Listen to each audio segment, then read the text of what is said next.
Brenda, we asked you guys not to turn off your camera, trying to make sure you stay towards the front for right now, because it kind of puts you in order based on when you arrive. So you can just stay on for a few minutes.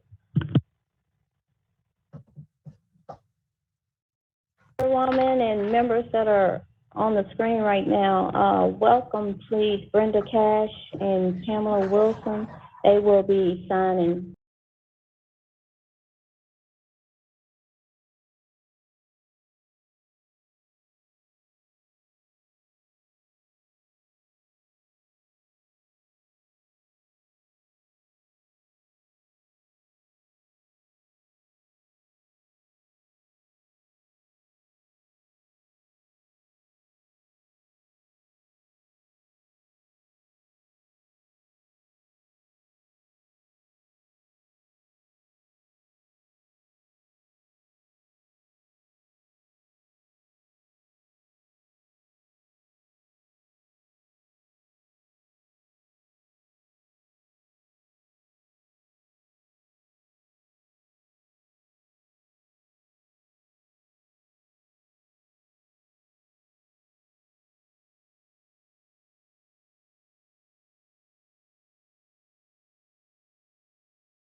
Okay. Ms. Wilson, your mic is still on. All right. Just a second. It's having some technical glitch. Brooke, can you help her?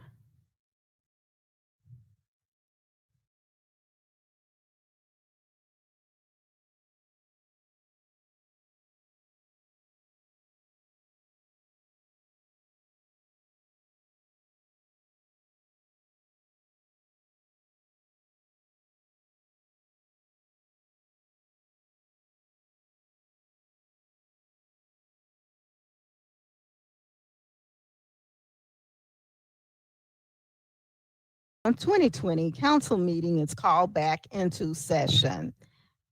Councilman Covet.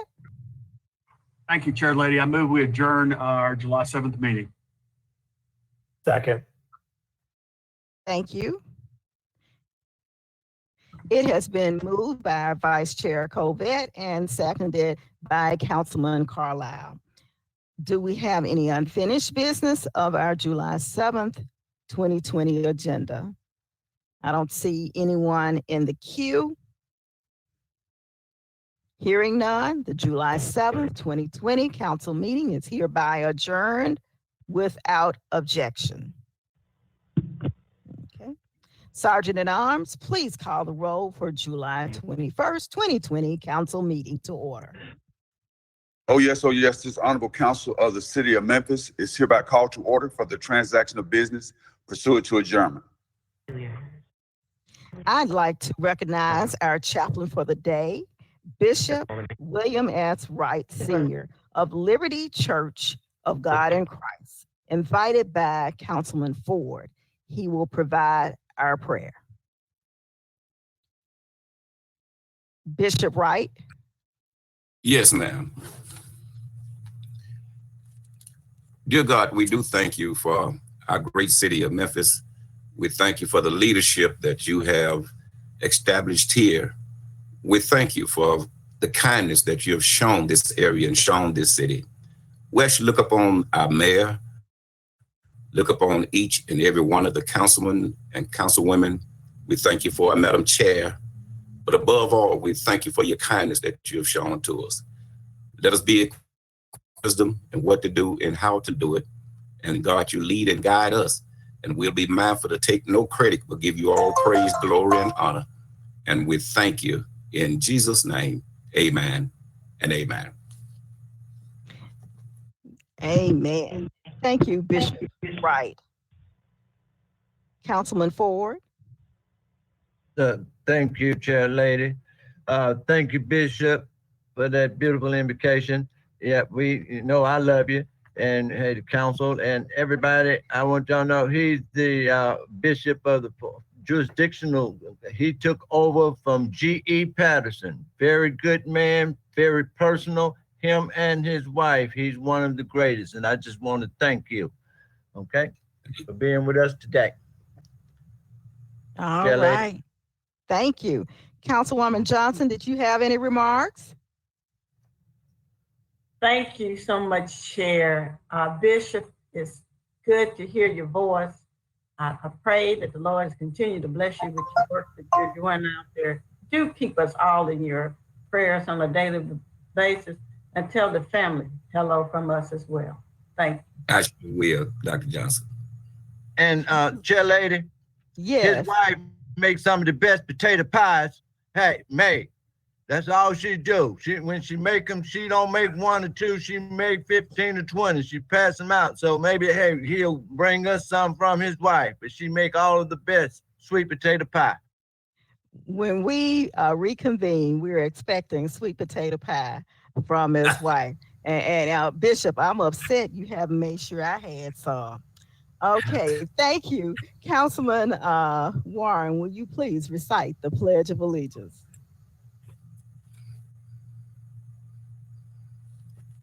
I pledge allegiance to the flag of the United States of America and to the republic for which it stands, one nation, under God, indivisible, with liberty and justice for all.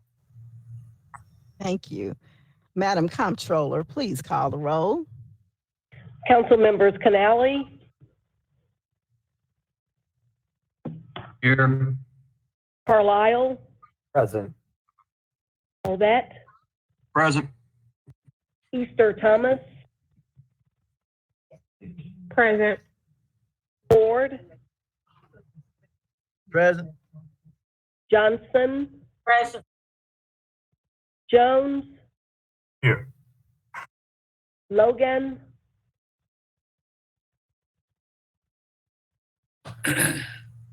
Morgan, Here. Smiley, I'm here. Swearingen, Present. Warren, Present. Chairwoman Robinson. Present. Chairwoman Robinson, you have a quorum. Thank you. You're welcome. Who has read the minutes of the previous meeting? Madam Chairman, I have. Thank you. Can I get a second? I need a second, please. Johnson, seconded. Okay, thank you. It has been moved by Vice Chairman Covett and seconded by Councilman Canali. I don't see anyone in the queue. Madam Comptroller, please conduct a roll call vote for the minutes of July 7th, 2020. Councilmember Canali, Yes. Carlisle, Aye. Vice Chairman Covet, Yes. Easter Thomas, Yes. Ford,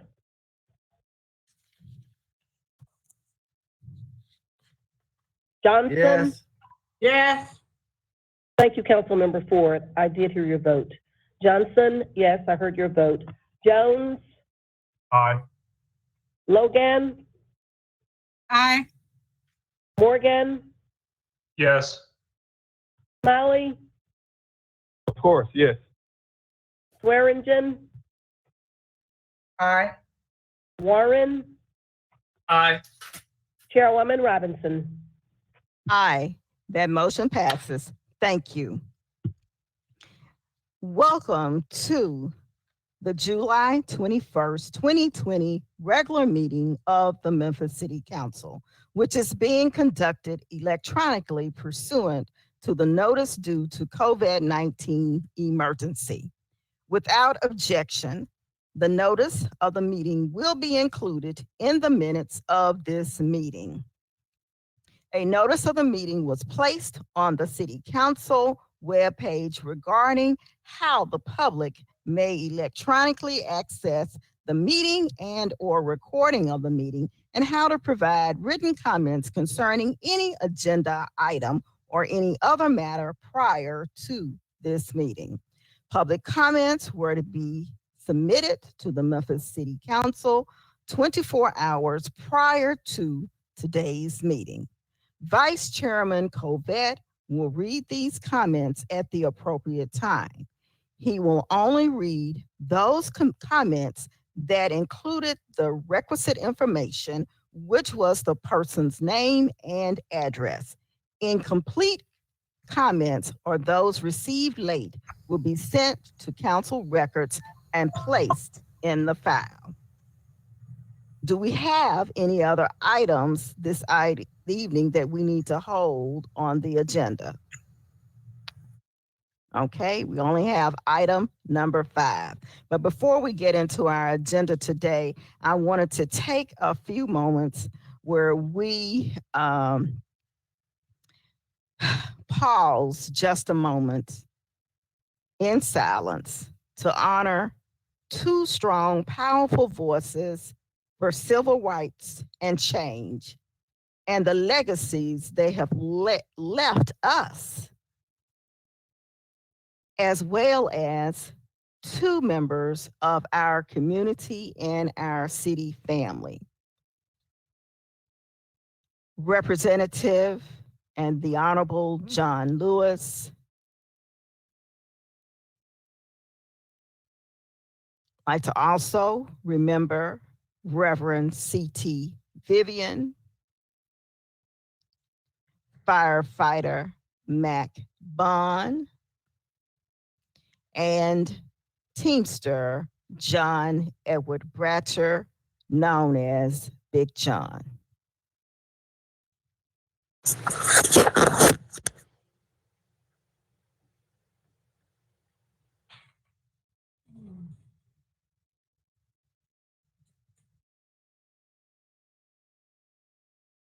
Thank you.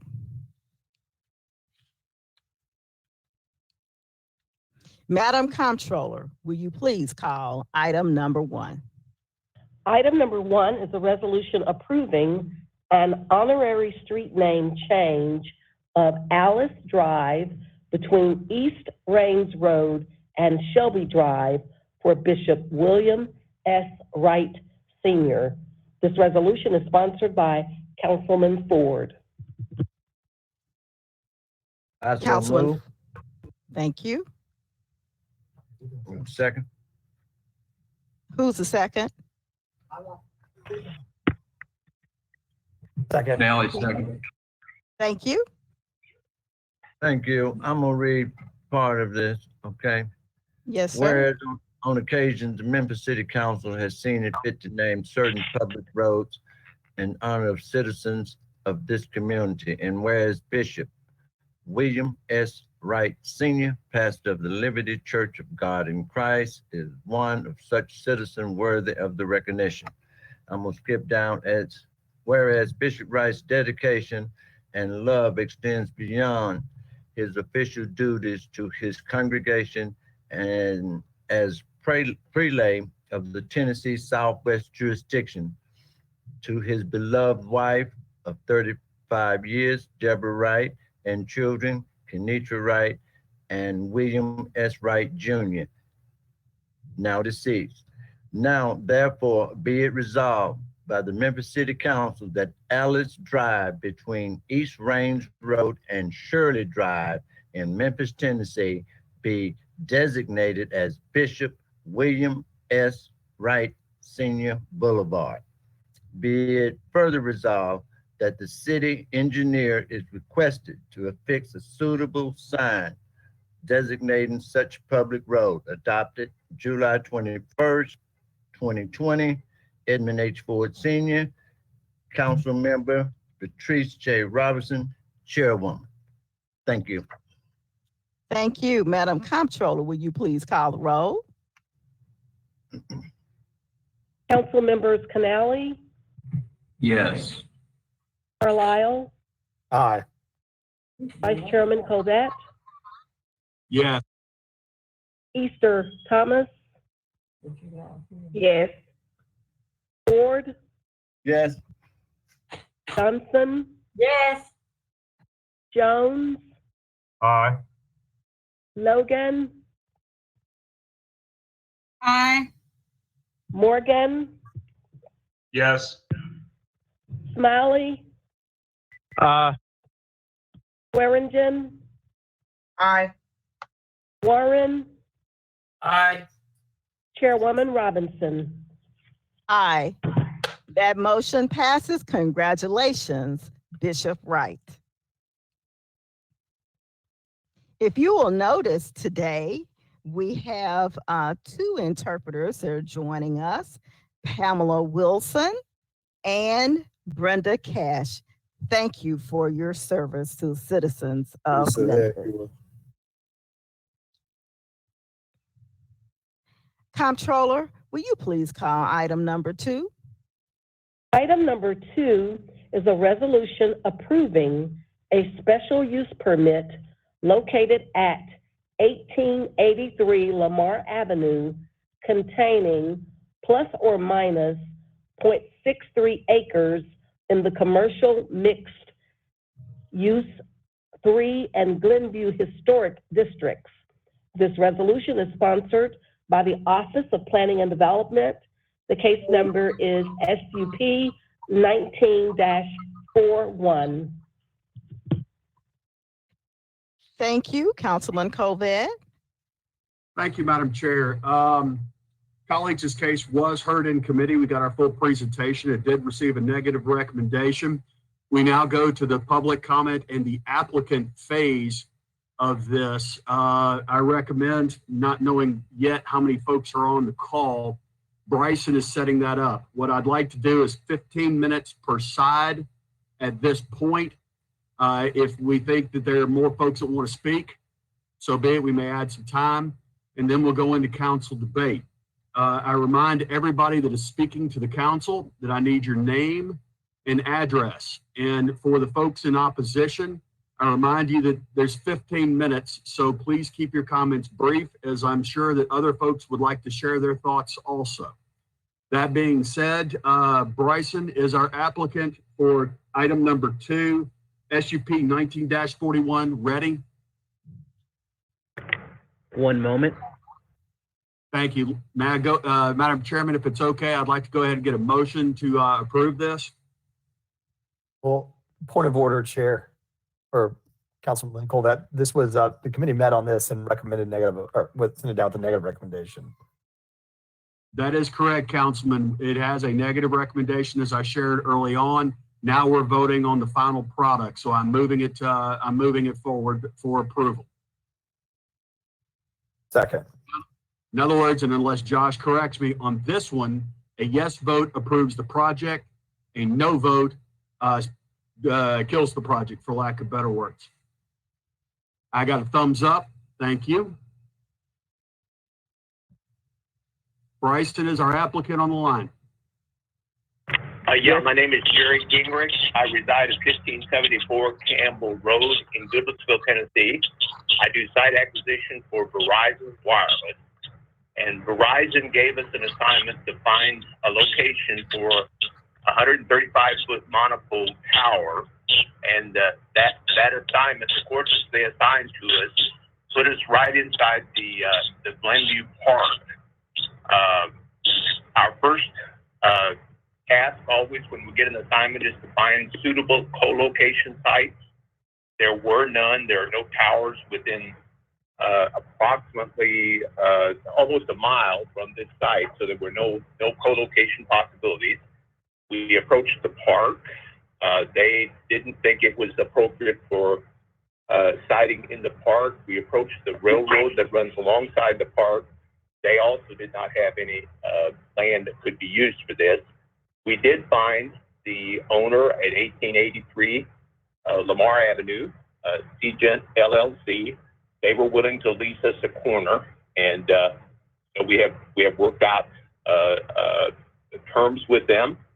We knew we had to apply for a special use permit, which we did. The Office of Planning and Development recommended approval subject to certain conditions, such as screening and so on. Verizon is willing to do all of their conditions, and they need this tower at this site. An area of a couple of miles right there that has a lot of dropped calls and very little indoor service. I'm going to let Cece take it from here and tell you more about the situation. Thank you. Good afternoon. This is Cece Drayton of 165 Madison Avenue. I serve as legal counsel for Verizon Wireless, the applicant. This cell tower is needed at this site based on significant gaps in the current service coverage area. As you all know, this is a somewhat densely populated residential area, which includes Lamar Avenue, a major thoroughfare. In support of its application, Verizon submitted to the Office of Planning and Development 3 coverage maps, which were also known as heat maps. They also submitted a justification letter from one of their radio frequency engineers, who we typically refer to as RF engineers.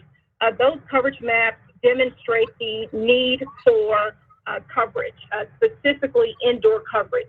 At this particular time, indoor coverage is very poor in this area. There is mostly outdoor coverage, and Verizon tends to believe that the coverage will worsen for Verizon users as well as travelers along Lamar Avenue. As Mr. Gingrich said, they looked at several other locations which they deemed were not feasible based on the service gap in the area. In the justification letter, Verizon's radio frequency engineer specifically stated not only the issues that would be addressed by Verizon for their sake, but also to provide certain benefits to the community. Specifically, the tower being located in this area will improve coverage for 911 services as well as other emergency services. We all know that our first responders sometimes use Verizon Wireless, and so this will help those first responders who need that coverage in that area. Due to the recent impact of COVID-19, a lot of people, many people are working from home, and their kids are having to learn from home through distance learning. So Verizon is also attempting to expand that indoor coverage to alleviate the impact of COVID-19 in the area and promote remote working and schooling. Obviously, bridging this gap in terms of the service area gap will improve network reliability, and it will provide access to mobile voice as well as those wireless data services. Verizon is also trying to make sure that they don't have any capacity issues based on the growing trend in that neighborhood, and so they want to make sure that they're offloading their existing cell sites. There were also photo simulations provided to the Office of Planning and Development reflecting the monopole design. Verizon believes that that design is the least intrusive. If they were to put up a fake pine tree type of style, that would really stand out in the neighborhood.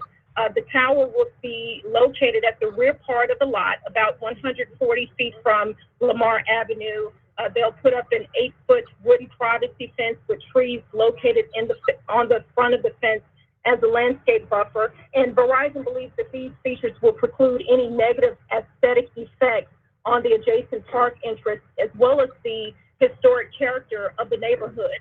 There wouldn't be any traffic issues.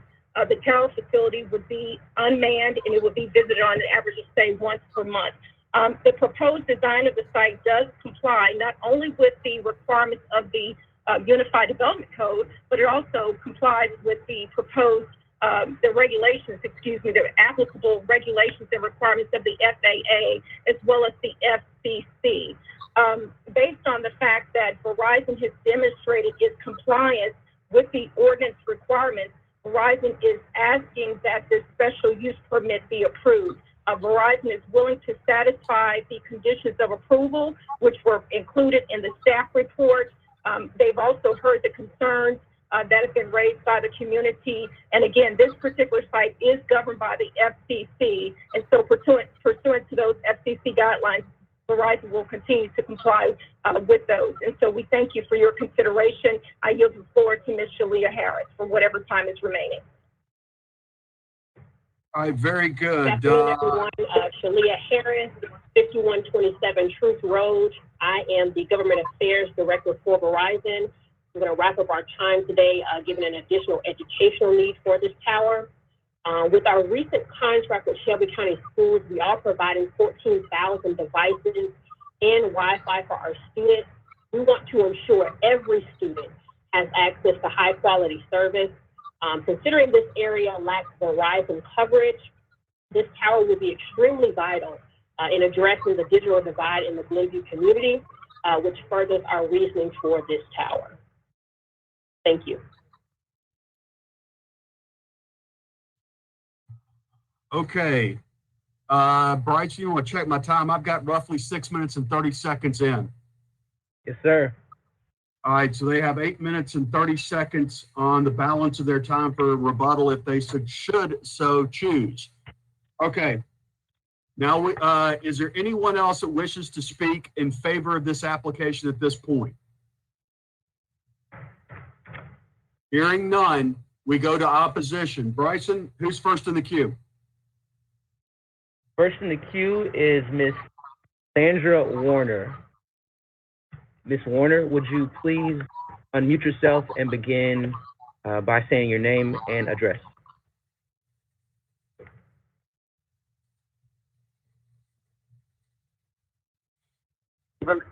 Waverly Avenue. Say that one more time for us, please. Sandra Warner, 1840 Waverly Avenue, 38114. Please share. Go ahead. Okay, our Glenview residents had a meeting with the Terror Consulting Group, and at that time, we requested the same information as to the need. They sent a letter to Memphis and Shelby County Office of Planning and Development saying that there was a need of additional wireless in the vicinity. The residents would like to know the data that led to this need assessment. Additionally, the residents would like to suggest that the formation of a partnership between Verizon and the carriers that we have now. The residents would continue to be customers of one combined partner while paying multi-billion dollars to the multi-billion to the historic partnership of historic Glenview for our philanthropic goals. Excuse me, I'm sorry. I don't understand. We already have wireless and all of the different internet things going on here in the area. And I don't understand why we would have to have a cell tower in between two entrances into the park. We have a park here, and where the tower is planning to be located would be right in the middle. The owner of this property, it seems to me, is intent on keeping it looking awful, because that's how there's two other buildings right there, and this tower would be in the middle of the two buildings that are there. It is my understanding that the Park Services at one point wanted to try to purchase the property from the owner and couldn't do it.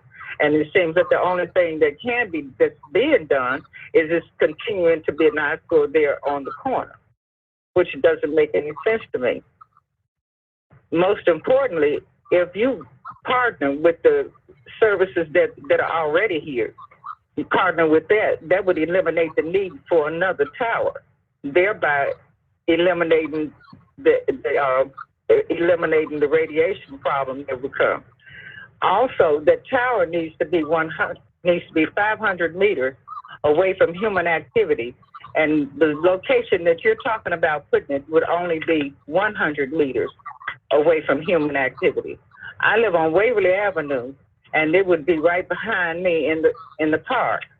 And in the park itself, there's kids and elderly people, and there's a lot of different events that go on there in the park, which is not going to really make you really want to come there a whole lot when the trees start dying, because it is a fact that the radiation would also kill trees, and we have an arboretum there in the park. And Glenview is a historic area, so there should be another location somewhere to be able to put your tower. Thank you, Ms. Warner. What we can do is let the applicant. I think that what needs to be done is you're forcing something on the residents of Glenview that they really don't want. Now that you're forcing something on the residents of Glenview that they don't want, you're not offering us anything. And it just makes no sense. You could partner with the other companies, and thereby you could donate to Glenview itself, to the philanthropic goals of Glenview. You could help us with the health, history, education, entrepreneurship, recreation, and the arts and culture. This is a very self-serving entity that you want to put in the middle of two entrances into the park, this cell tower. I noticed the cell tower that you already have up behind Kaiser Flooring on Walnut Grove and Tillman. It's a very tall tower, and it looks like it has a very small Christmas tree on the top, when you can still see all of the tower going there. You're putting one tower up, and that's going to grow. You're going to be leasing more and more space, and it's going to grow. That corner will end up being a corner of towers. And it's not right, it's not fair to the residents of this area. We have seniors and children and all here. We have seniors that are on hard monitors, and we have a lot of different things going on in the area, and this is not going to help us at all. It would only help Verizon. Well, thank you, Ms. Warner. Several of the council members that that's all I could think of. It's so upsetting that this is the only place that you can find. And we have asked, when you had that presentation, we asked then, what was the need? And could you show us the data of where you have checked to find another location? You never told us anything. Several of the neighbors asked that same question, and the question was never answered. We still wanted to know, what did you review? The data that you reviewed that led to this need assessment. Because we're all doing fine. The companies in the areas are doing fine. But now you come and want to put a cell tower up there, and so now it's a need. Okay. It makes no sense to me. So if it's a need, then you need to partner with the providers that are already here, and you can grow that way, and that way you won't need to put a cell tower. Thank you. Not an additional cell tower that will cut down on the radiation and the look, the eyesore, and everything. And maybe the owner of the property could find some compassion in his heart to allow the park or some other entity to do something with that corner, because it's deliberately left looking horrible. Now you want to make it even more horrible by putting a cell tower up there. Thank you, Ms. Warner. Ms. We also Warner, have Francine Fields speaking for the opposition. And hang on, Bryson, My name is. Hold on one second. how many folks do we have in opposition in the queue, please? One remaining. Okay, okay, all right, now I feel better about it, because I stopped. Are you ready now? Hold on. I stopped Go the ahead, ladies go ahead. clock at 5 minutes, so the opposition has 10 minutes remaining. My name is Francine Fields, and I own the property. Bryson, mute the telephone. I did. All right.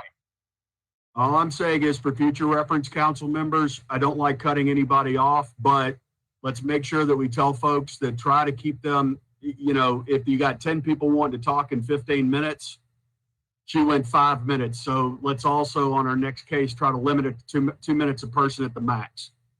Now, let's proceed.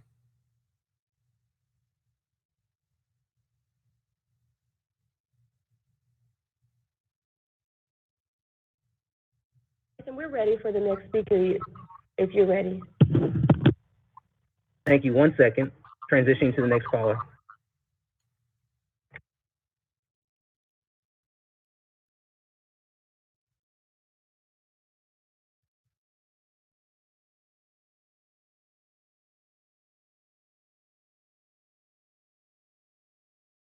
Okay, my name is Francine Fields, and I own the property at 1188 South Barksdale. And again, I am a Verizon wireless user. Have been here since I moved to the area, and I have never had a problem. I understand that they're saying they're going to have better reception and everything with that tower being there, but it is already an eyesore. You plan to put an instrument there that would be even more so an eyesore, likely a problem to the children that play in that park, to the people that walk that park every morning. You know, this is just not fair to us. Our property is just beginning to be, value, it's just beginning to come up. And now you want to put an instrument there that likely, who would want to purchase a property in that area because of that tower sitting there? As you said, it is a historical neighborhood, and a neighborhood that is coming back. We would not like to have that tower there. I know you all spoke of aesthetics, but of course, what type of aesthetics can you place on a 135-foot pole that's going to look presentable to someone who's trying to purchase in that area, who would like to purchase that properties in that area? I just think that you can find somewhere else to put this, and I don't think that this should be there simply because this is a residence. It's not, I mean, we have people that have been living there for 30 and 40 years.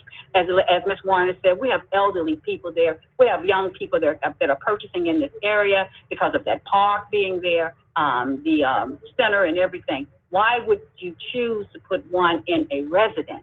That's the only thing I don't understand. Thank you.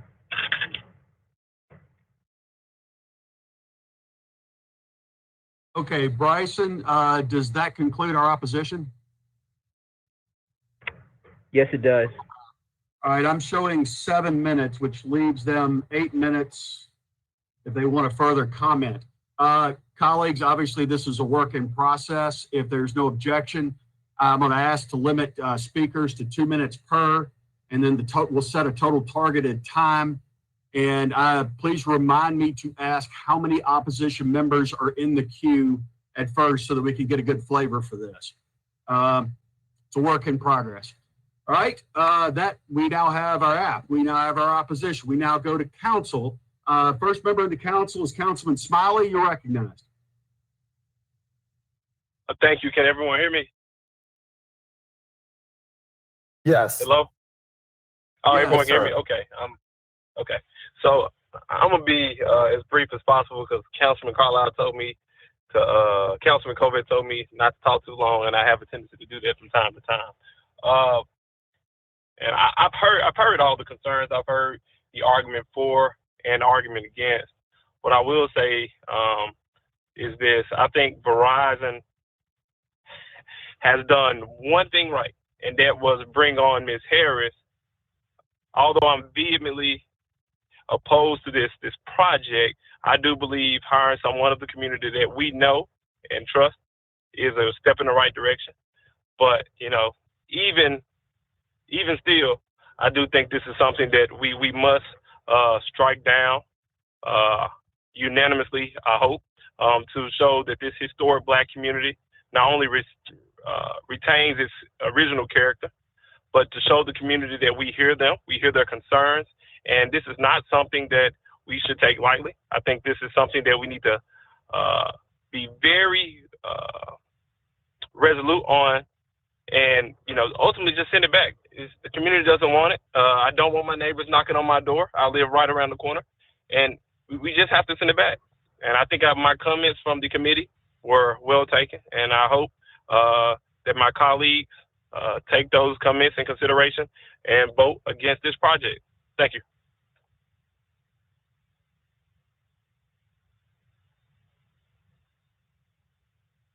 Councilman Colvett, you're muted. Sorry about that. I'm still learning. Councilman Canale, you're recognized. Thank you, Chairman. This is a question for the Verizon folks.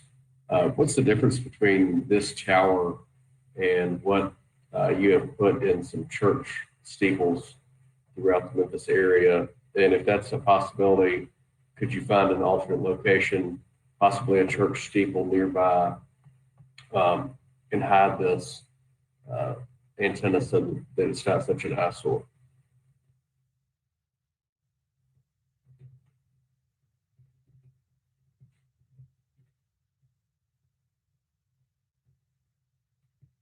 Bryson, can you get the Verizon folks back up? Yes, we can. We were having a slight sound I issue. know, They we're weren't not able to hearing hear.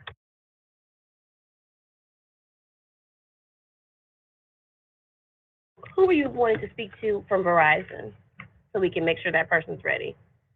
Anybody can answer the question. Maybe some of the technical experience, but yeah, he's right.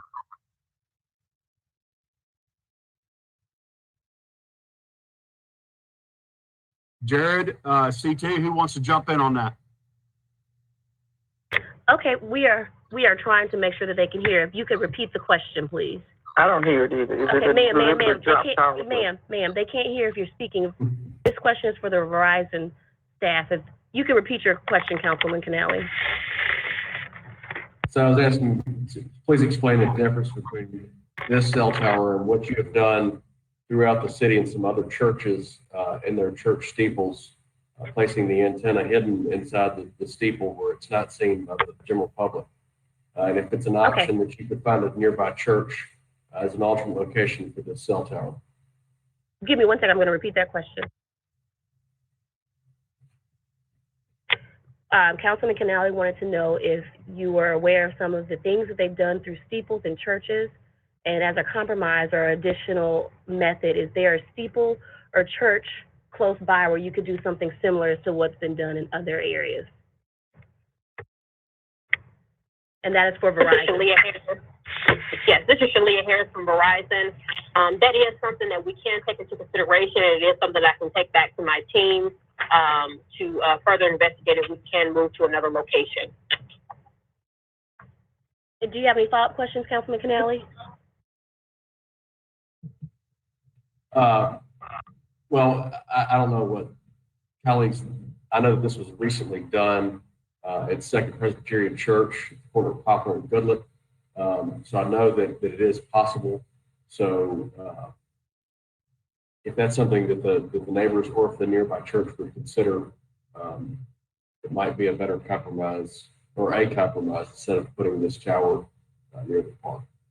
That's all I have. Thank you, Chairman. He just said he's asking them to look for a facility like that. I'm just conveying to the other meeting what you were saying, Councilman Canale. Well, this is getting fun. This would be awesome. This is getting fun. All right, guys, what that means is let's all just slow down. I'm talking to myself as much as anything else. All right. Thank you, Mr. Canale. Mr. Carlisle, you're recognized. Yeah, thank you, Councilman Colvett. Councilman Canale actually went down exactly where I was headed, which is first, I agree with my colleagues. I think this is a gross underutilization of this site to be leased out as a cell tower.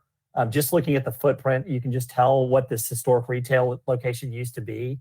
And as the entrance of this park and this area, this is just ripe for opportunity and could be a really great anchor piece for this neighborhood in this park. And there is just no way that you could support it as a cell tower. That being said, there is an economic opportunity. One of the callers was talking about a philanthropic endeavor. Whether it is a church or a business, there are cell towers all around the city when you look at apartment buildings at different heights, and it has to do with that, their range of coverage. And I didn't get a heat map, so I'd be curious to see what that heat map looks like and where the coverage spectrum really is. But I see that there's a church, New Salem Missionary Baptist, that would probably be interested in speaking about that, because for that commercial property or for that church, they can enter into a long-term lease, much like the example Councilman Canale brought forth, that had, they get paid income. That's a lease deal where Verizon will pay that church or whoever the user is a revenue stream, which would be critically important to helping the neighborhood. So I'm going to support my colleagues in denying this special use permit in hopes that a better use will come along, but encourage Verizon to reach out into the community and find alternatives in which they can sign lease deals with an organization like New Salem Missionary Baptist Church, where that income could go back into the community. Would be a really incredible thing. And then as a council, I challenge us to get with our colleagues that oversee this area and get with maybe HCD or somebody and see what we can do to figure out how to entice someone to come along and develop this property for the neighborhood. Because as somebody that just works in real estate, there's so much opportunity here for this neighborhood. So with that, I yield back. All right, thank you, Councilman. Councilman Warren, you're recognized.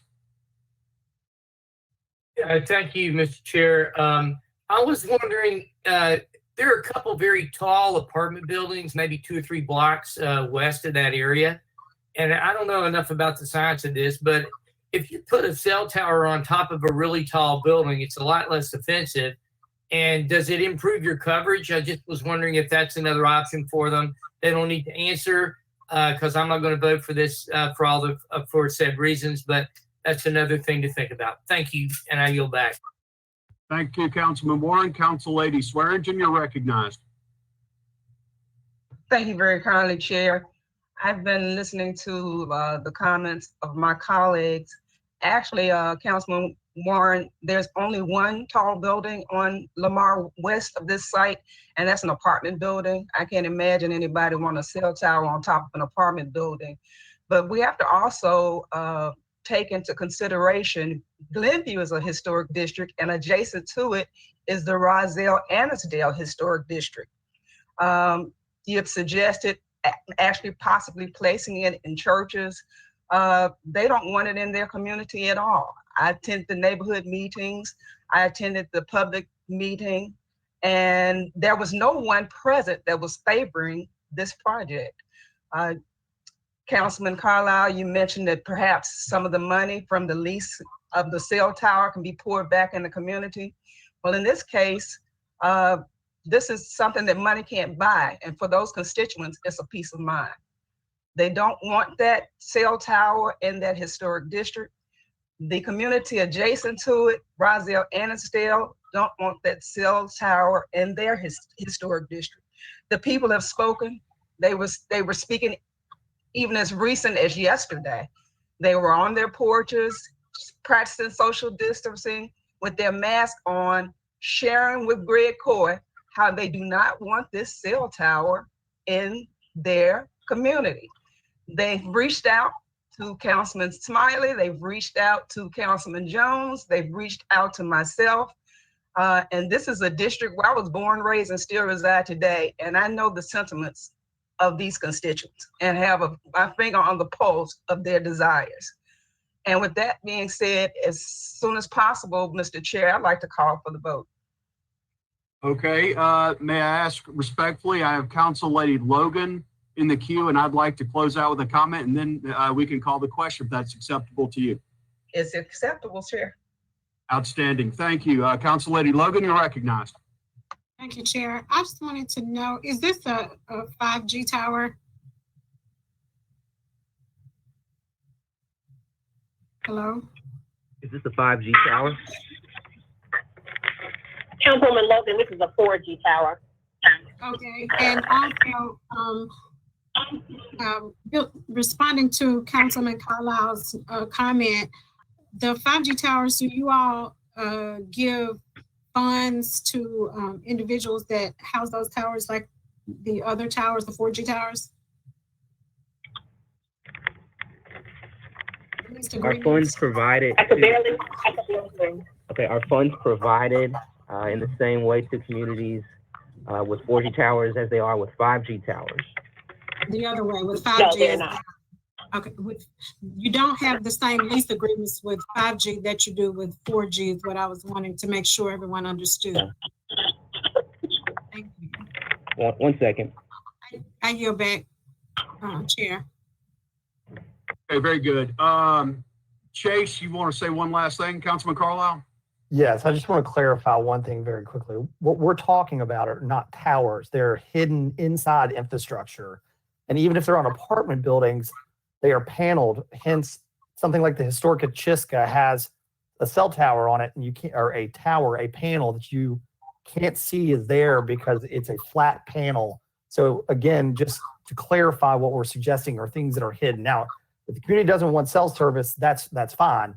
And as far as the towers, nobody can come on your property and utilize your property without paying you a lease agreement for that, which means you have to enter in some sort of transaction. I just want to clarify all that. I'm very supportive of I don't think this is a good use. I want to support my colleagues, but I want to clarify what we're saying here. I know what I just know what I'm talking about here. That's all. I yield back. All right, thank you. Colleagues, I come at this from a little bit of a different angle. Having been in development, around development and construction all my life, when it comes to planning and zoning with you at the council, I really look to you in your districts to tell me what you want and what you don't think works. And I've said this before and I'll say it again. When my colleagues say they want something in their district as far as planning and zoning and development, my answer is yes. When they say, and especially give good reasons like this, that this is a bad idea, my answer is no. So I stand with my colleagues and I'm going to say no on this one.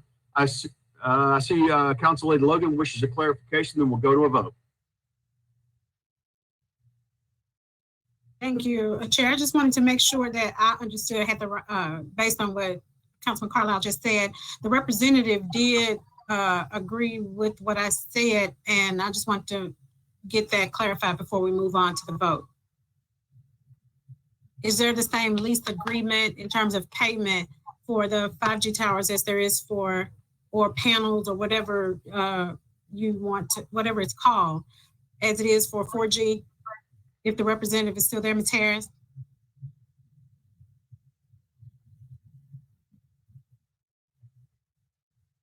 Staff, would you relay the question to them, please?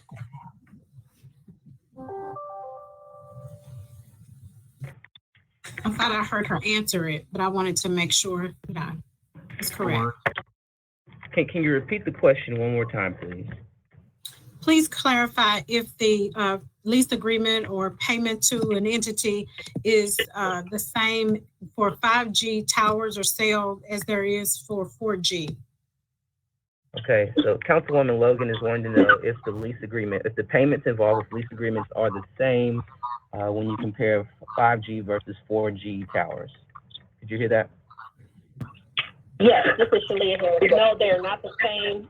With our 5G, that is a contract we have with the city. With 4G, if we do put them on private property, that's when we have the lease agreement. So to answer your question, no, Councilwoman Logan, they are not the same. Okay, thank you, Ms. Harris. I appreciate it. I yield back, Chair. All right, we're calling the question without objection, seeing none. All right, to clarify, a yes vote is in favor of the project. A no vote is against the project. Roll call. Council members Canali, No. Carlisle, No. No.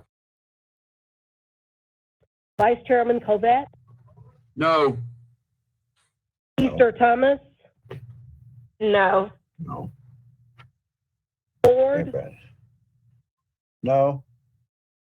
Johnson, No. Jones,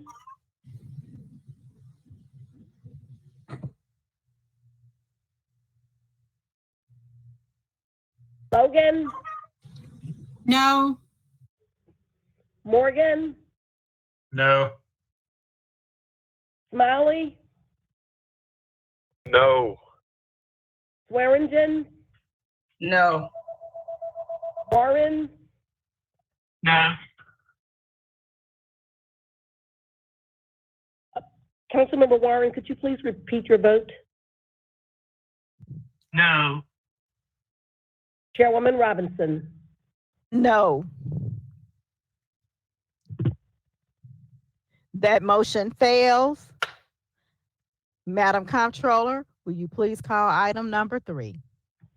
Item number 3 is a resolution approving a planned development located at the southwest corner of Quince Road and Linfield Road, containing 4.20 acres, currently governed by Quince Linfield Plan Development. That number is 99-362. This resolution is sponsored by the Office of Planning and Development. Vice Chairperson Colvett. Yes, Madam Chair, thank you. All right. This is reminder, council members, this is the one where a no vote is moves the project forward because this is an appeal from the neighbors. So let's go forward though, keeping it simple. Our applicant, also called the appellee, is it Cindy Reeves?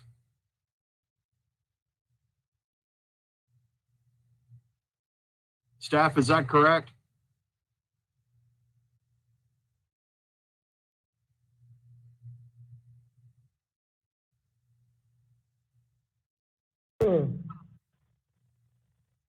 Stand by, Vice Chair.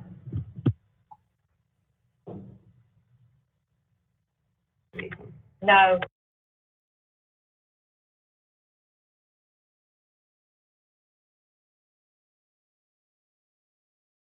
Council members, are you ready? Speakers on the next item? Well, wait a minute. Is Ms. Reeves on the line? Yes, Reeves is on the line. Okay. So, all right, the applicant, also called the appellee, Ms. Reeves is on the line. Bryson, the appellants, the neighbors in opposition, how many of them are there in the queue? There's currently one group in the queue. It's Mr. and Mrs. Land, attorneys for the neighborhood. Okay. Let's go with the same program of 15 minutes unless everyone objects. So what we'll do is we'll have the applicant, this case, the appellee, Ms. Reeves, speak for 15 minutes or whatever and use the balance for time to rebut. Then we'll go to opposition for 15 minutes. Then we'll go to council members. That being the case, Ms. Reeves, you have the floor. 1 second. I'm going to read that.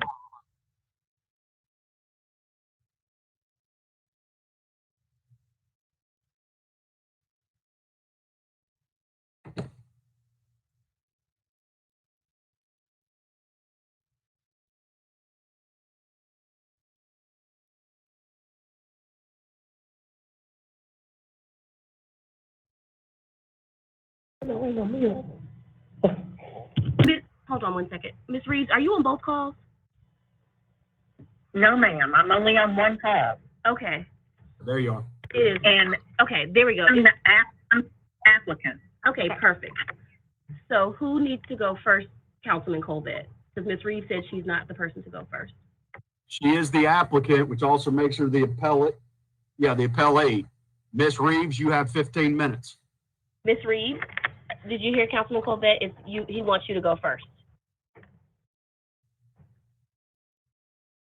I'm not sure. I'm not the one appealing the case, so I'm really not sure why I'm going first. They're the applicant. They're the appellant. They're appealing it. Okay, good point. That's fine by me. Appellant, you got 15 minutes. The opposition, you got 15. Your turn to go.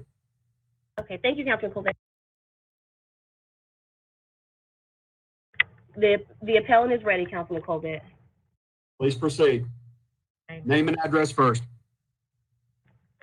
Good afternoon. My name is Attorney Genevieve Land. I live at 2262 Levitt Drive in Memphis, Tennessee 38119. My husband lives with me at the same address. And my husband Jeffrey and I were appointed as legal counsel by Balmoral Neighborhood Association. I would like to reserve 2 minutes for rebuttal, please. And Jeffrey and I will be splitting our time. As of today, we have a total of 112 signatures from Balmoral Neighborhood Association residents opposing this development. These signatures were obtained on iPetition and include 52 comments in opposition. I would like to start off with some background information because PD 99362 was originally submitted in 1999 by a different developer for a 2-story building. This plan development was opposed by the staff of the Office of Planning and Development and Balmoral Neighborhood Association at the time because the parcel of land is zoned residential. This plan development was never preserved by recording it in the Register of Deeds office and therefore was never reflected on the zoning atlas. As a result, at least 118 homeowners who purchased homes in the neighborhood never had actual or constructive notice of this plan development. This development should have lapsed via the sunset provision, but due to an administrative oversight, it did not.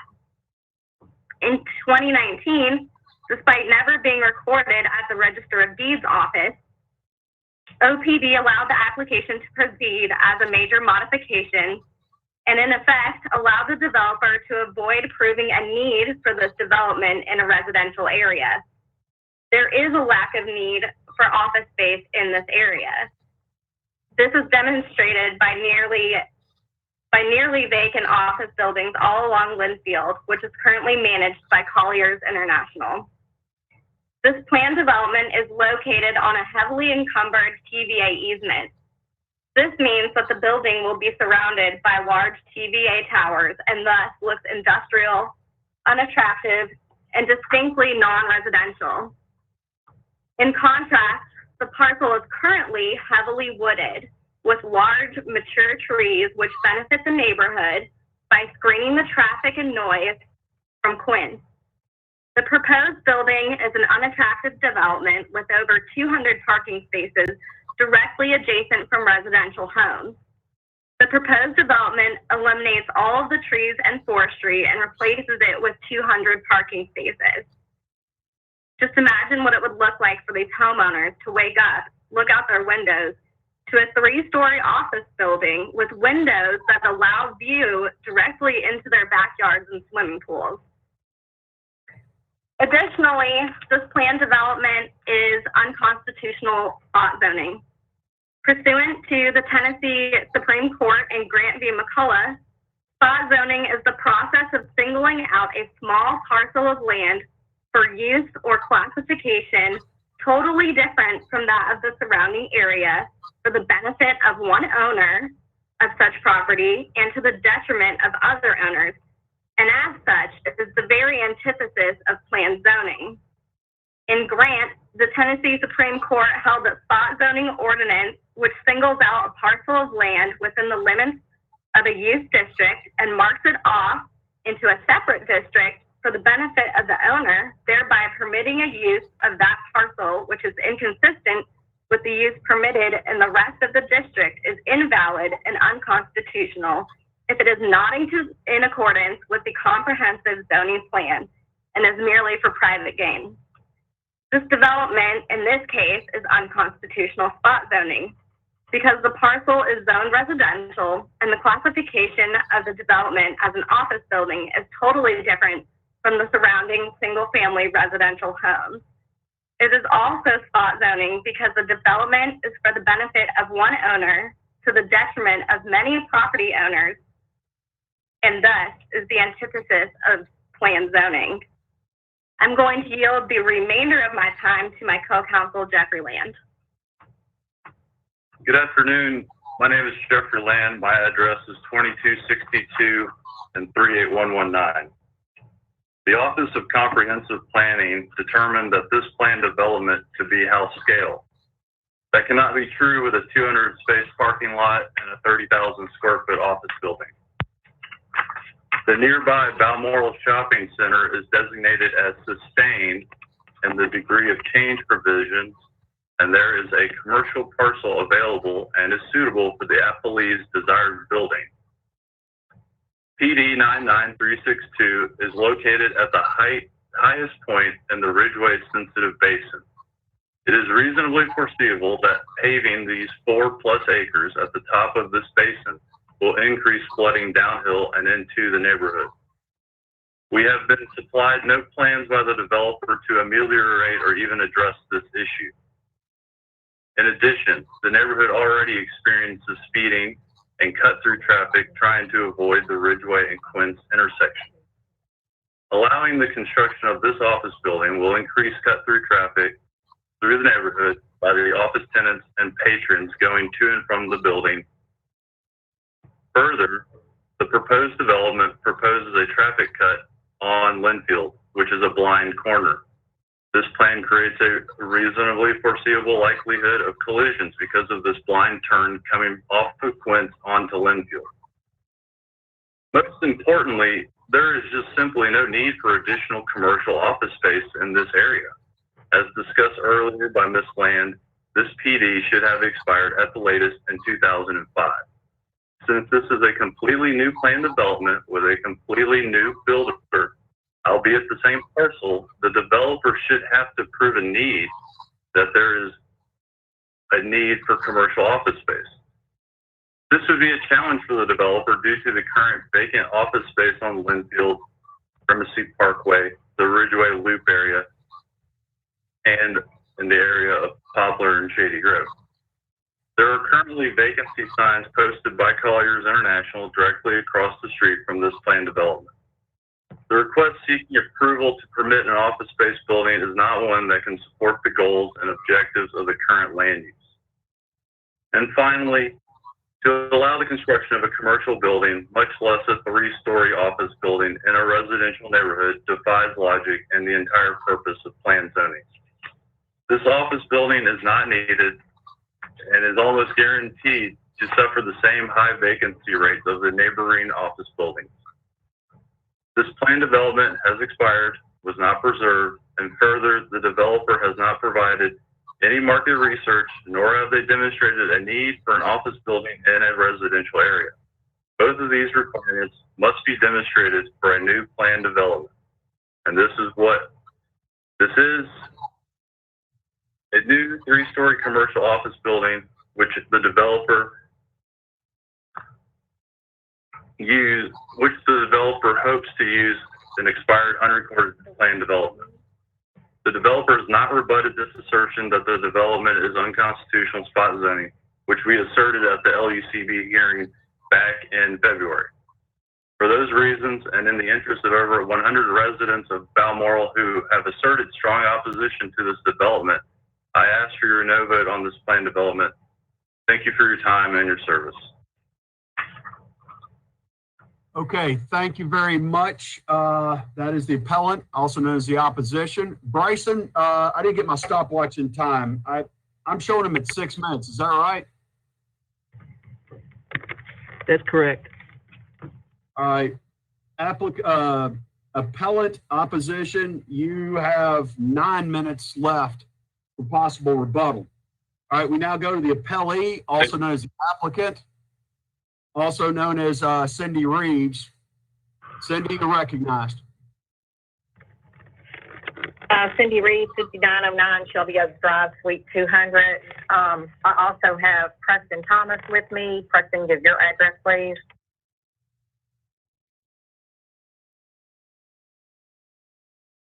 C38119. This is not a completely new development.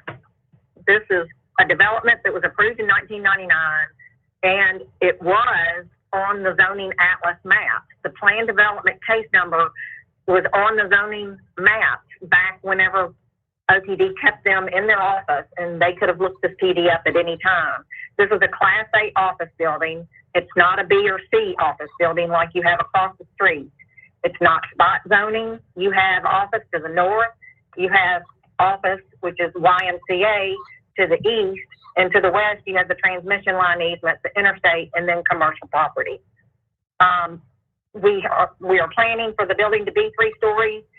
It could also be 1 story. He's not going to be building this building until after he has a tenant that will be occupying the building. It's not just a spec office building.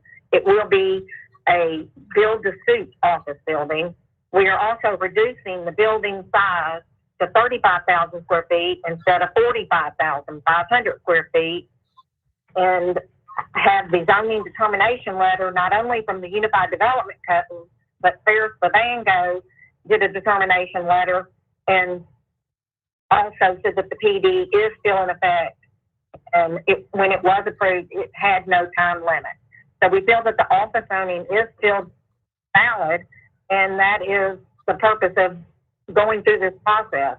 We had a voluntarily neighborhood meeting, and at that neighborhood meeting, we mailed out 177 notices, including 2 neighborhood associations and 4 council members. Mr. Colbert attended that meeting, and hopefully he can give you some insight on that. My impression of that meeting is it was very divided. You had a big part of the group that supported it, and a big part that did not support it. They say that they've got 112 residents that are opposing this, that they have signatures of. The Balmoral Neighborhood Association has 1,100 homes that are in their association. So that's not a real big percentage. This is a $3 to $6 million investment. It will employ 100 to 150 people. Drainage is not going to be an issue. We will assure that will go through city engineering and will be designed by our office and approved. And we will not be increasing any drainage going downstream. The sight line, because of the grade of the building, the sight line is not going to be an issue. It's going to be a very nice looking building, and I wish that y'all could see what the elevations look like.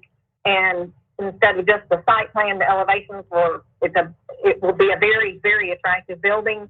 It will be well landscaped, and it will have, amenities not only for the office, but also for the neighborhood. And I'm going to let Preston Thomas speak, and we may go back and forth a little bit. This is Preston.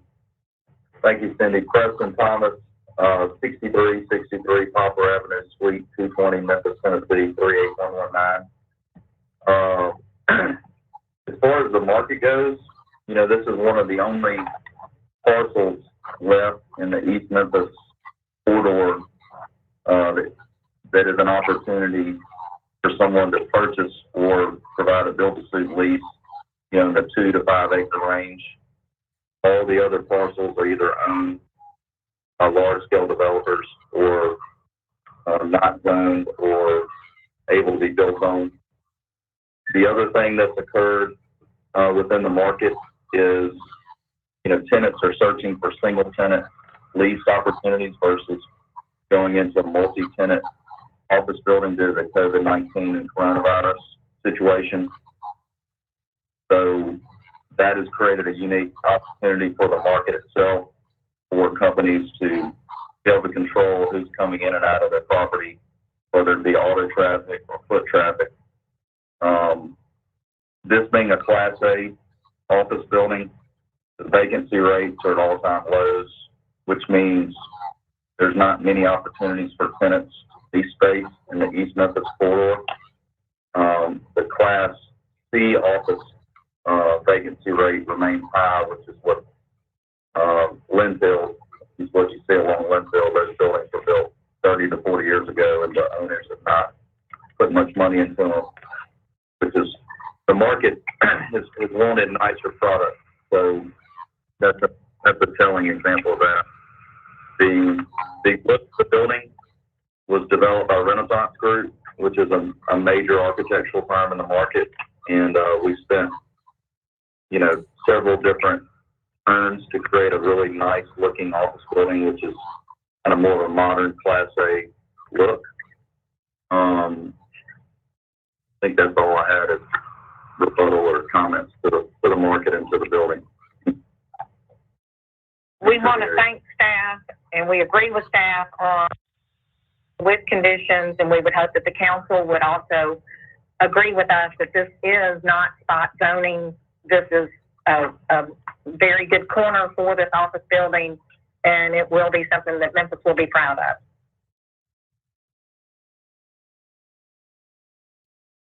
Okay, thank you. Bryson, check my time. I'm showing 6 minutes. Does that sound about right? Yes, sir.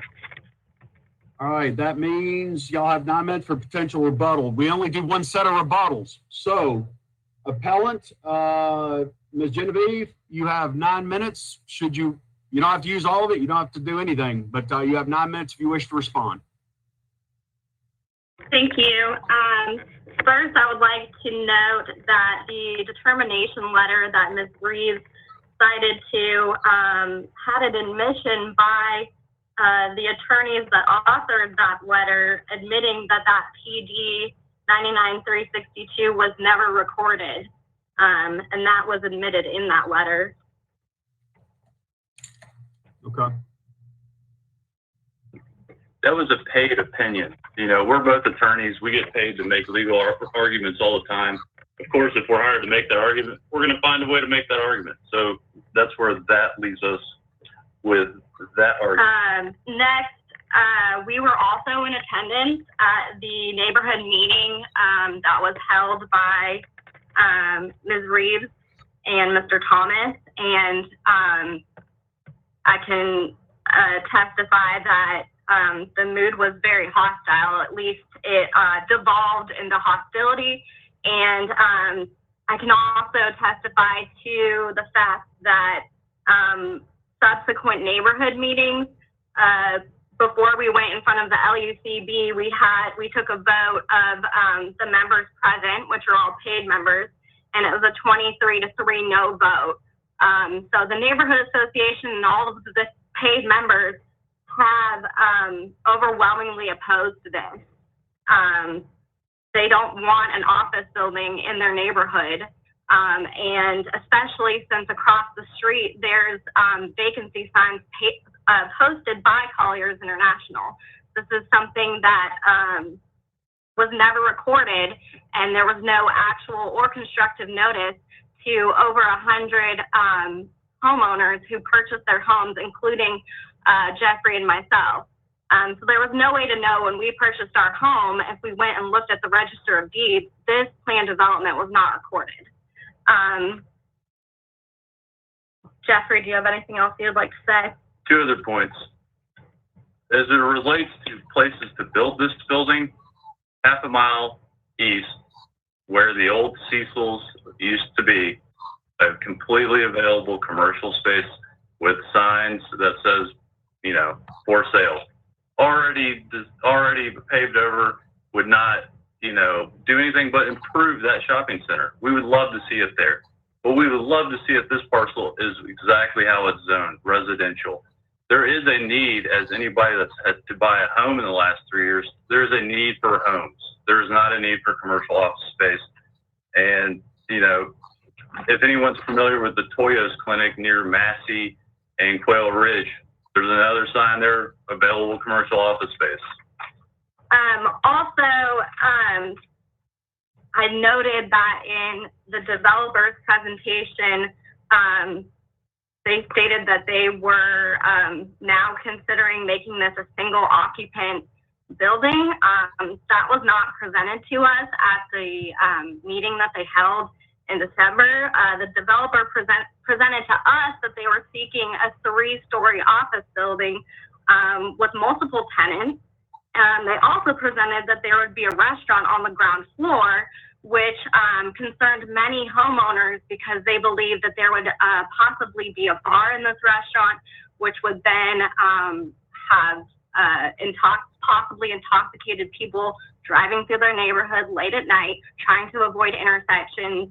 and have that type of increased traffic in the neighborhood as well. So I don't know if what's true, if it's true that it's going to be a one-story single occupancy. I don't know if that's true, but what was presented to us in December and presented to the neighborhood was that this was going to be a 3-story office building with a potential to have a restaurant. And so that was very concerning to the neighborhood and to Jeffrey and myself as residents of that neighborhood. And that concludes our arguments. Thank you, council. Okay, guys, thank you very much. All right, we go back to our appellee. That'd be Ms. Reeves. Ms. Reeves, you have 9 minutes. Thank you, Mr. Chairman. COVID created the thought for a 1 to 3-story building. At the time we had our neighborhood meeting, we did not have COVID, and COVID has changed everything in the world. The letter that was written by Ferris Obango was written in January of 1999, and that's what gave the opinion, and that was with consulting with the county attorney, Carter Gray, the building department with Ted Ilsley, and with the Office of Planning and Development with Brian Bacchus. If they wanted to see if there was a planned development, they would not have known what name to look up for a recorded outline plan, and they would have had to have gone to the Office of Planning and Development and that case number and the file so that they could see that was actually zoned for office. The property taxes that are on the property today are $868.51. After this building is built, it's a $3 to $6 million investment. The taxes will be approximately $97,200 if it becomes a $6 million project.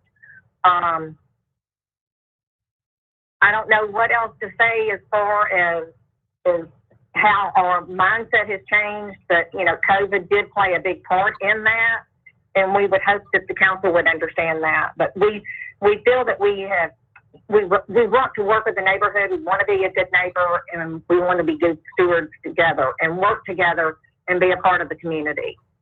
We would appreciate we're here to answer any questions. All right. Thank you very much. That concludes, I guess, the applicant in the opposition. Let me go ahead and just clean some things up. Can I go ahead and get a motion on this one, please? So moved. I got a second? Second. All right. Moved by Carlisle, seconded by Warren. All right. Rolling forward. I see Chase, Councilman Carlisle, you're in the queue. You're recognized. All right. Thank you, Mr. Chairman. I'll start with the appellants first. Outside of the legal argument, which you guys can say for Chancery Court if it gets there, this is a property that's on Quince, along a major intersection next to the YMCA and office buildings and the interstate. What would it's zone residential, but the likelihood of getting somebody to want to live right up against the back of Quince, I think, is pretty small. So what would you see this property being if not a low density use office building? I have heard from the residents of Balmoral that they would be amenable to residences. I know that you voiced your opinion that you don't think that people would want to live there, but there are on the other side of I would say the west side of Quince, there are residences and homes there, so people are already living on Quince. Sure, people live on busy city streets all across this town. I think the point we're making is that this is zone residential. If it was zone commercial, we would have no argument. This was zone residential many, many years ago, and it's simply going to impact our neighborhood negatively. I sympathize with the developer wanting to build something, and I certainly appreciate that. But there's no need for commercial office space in this area. Primacy Parkway has had a sign for a year that says 60,000 square feet available. All this does is flood the market. If the developer would like to build apartment buildings, I could see that being acceptable to the neighborhood, but there really just isn't a need for more commercial office space, especially in a zoned residential parcel. I appreciate that. Again, you guys had an opportunity. I just want to get your thoughts. I got it. Apartment building or residential. Got it. Because I really don't want to get into a debate about office space here. So for Ms. Reeves, the water runoff, is this large enough to trigger a detention facility, or will there be anything to mitigate, or what's the plan for the runoff in general? Like, I know you will design it from an engineering standpoint. What is the plan?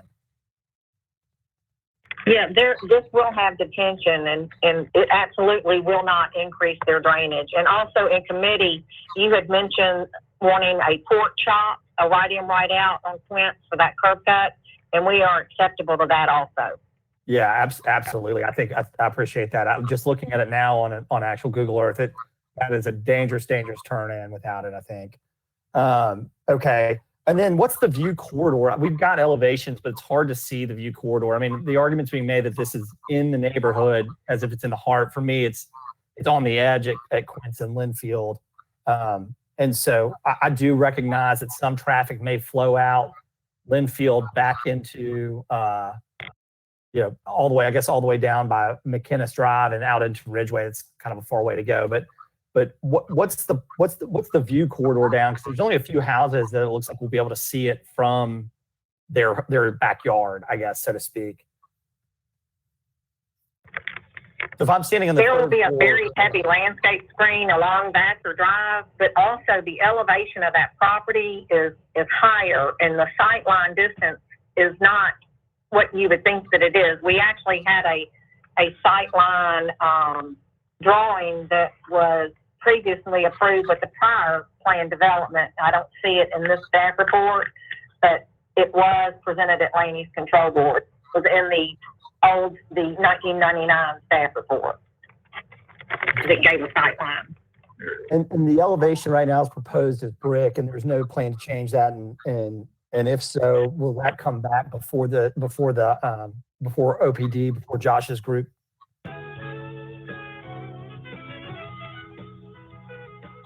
Sweet common music. Did we lose? Who did we lose there?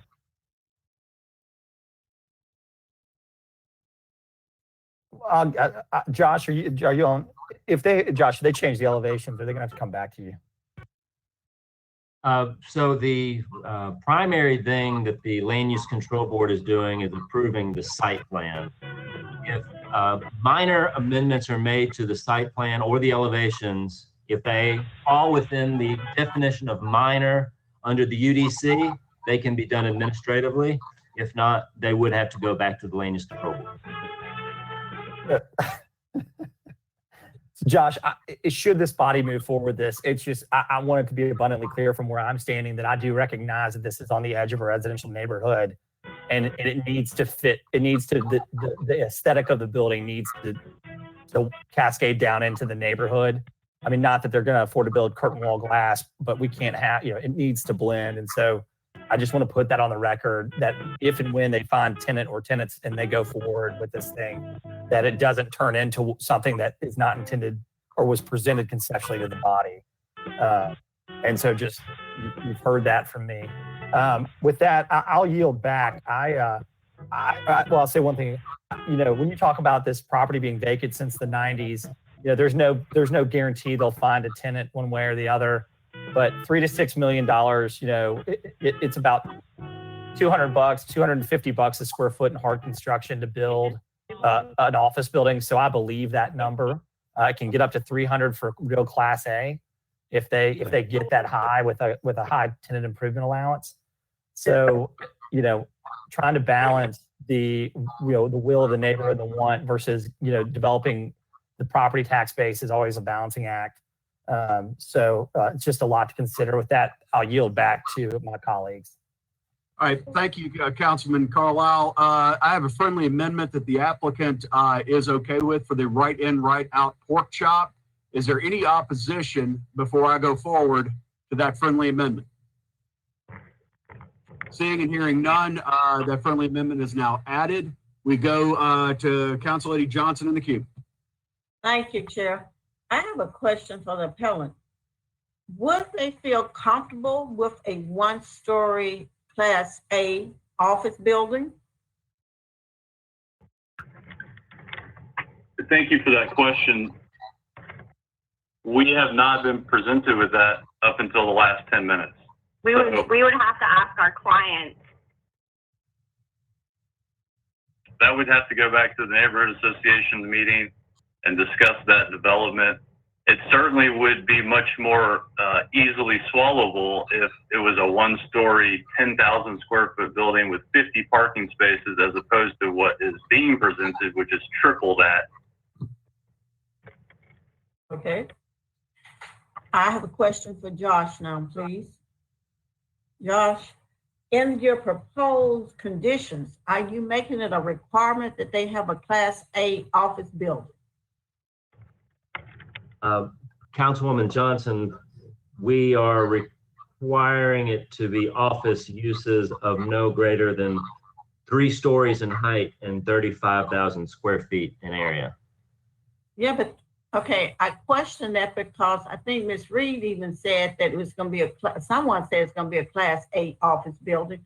So why can't we not make that a condition of the property? Well, with conditions, the question is always over enforcement. And I don't know if our building inspectors would know how to enforce qualities of Class A. I'm assuming Class A versus B versus C are promulgated by an association of real estate agents. I think that would be, it would be based on the amenities that they place in the property, how it looks on the outside, etc. if you're trying to get to a Class A building. Now, if that's what the residents want, if they want an office building, look like they could come together and work this out and give them a one-story Class A office building.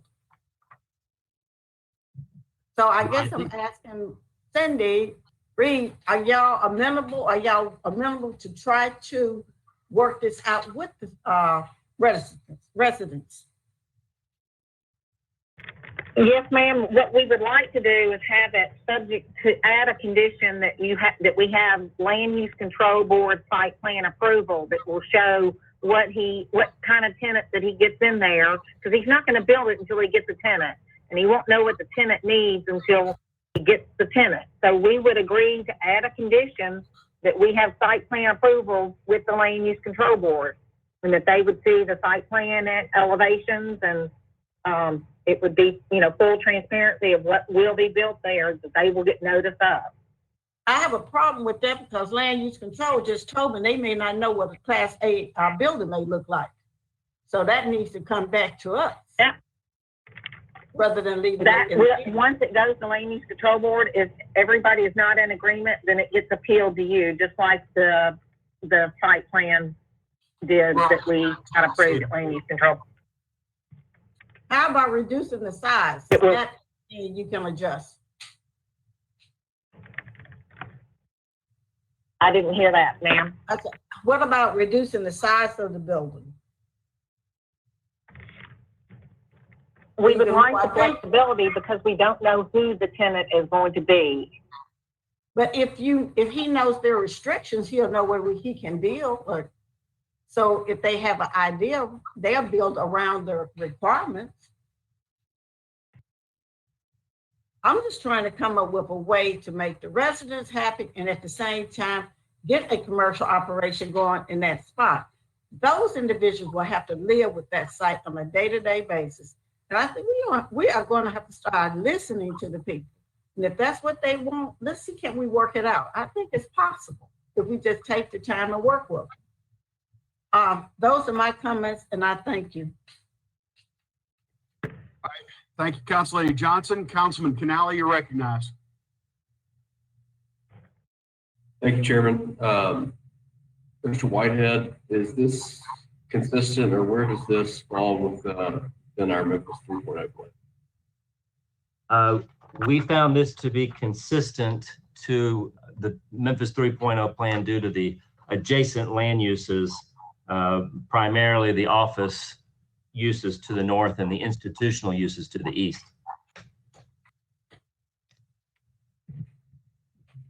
Okay. Chairman, since there's been some items that have not been presented until today, it may be best to hold this item and let them get back together with the Balmoral residents and see if they can work out a compromise rather than voting on this item today. Thank you. I yield back. Do I have a motion to hold for 2 weeks? I move. This is Johnson.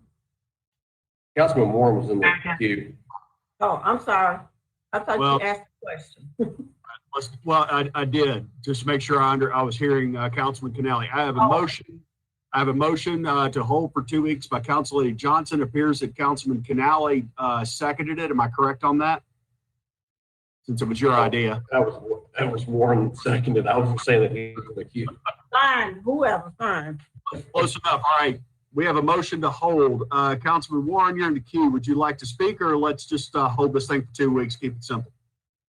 I was going to say that's what we need to do. That was my comment, Councilman Canale, to get all from it. Outstanding. All right, colleagues, I have a motion to hold, properly moved and seconded. There being no further discussion, is there any opposition to a hold? Hearing none, seeing none. Chair Lady, this item is held for 2 weeks.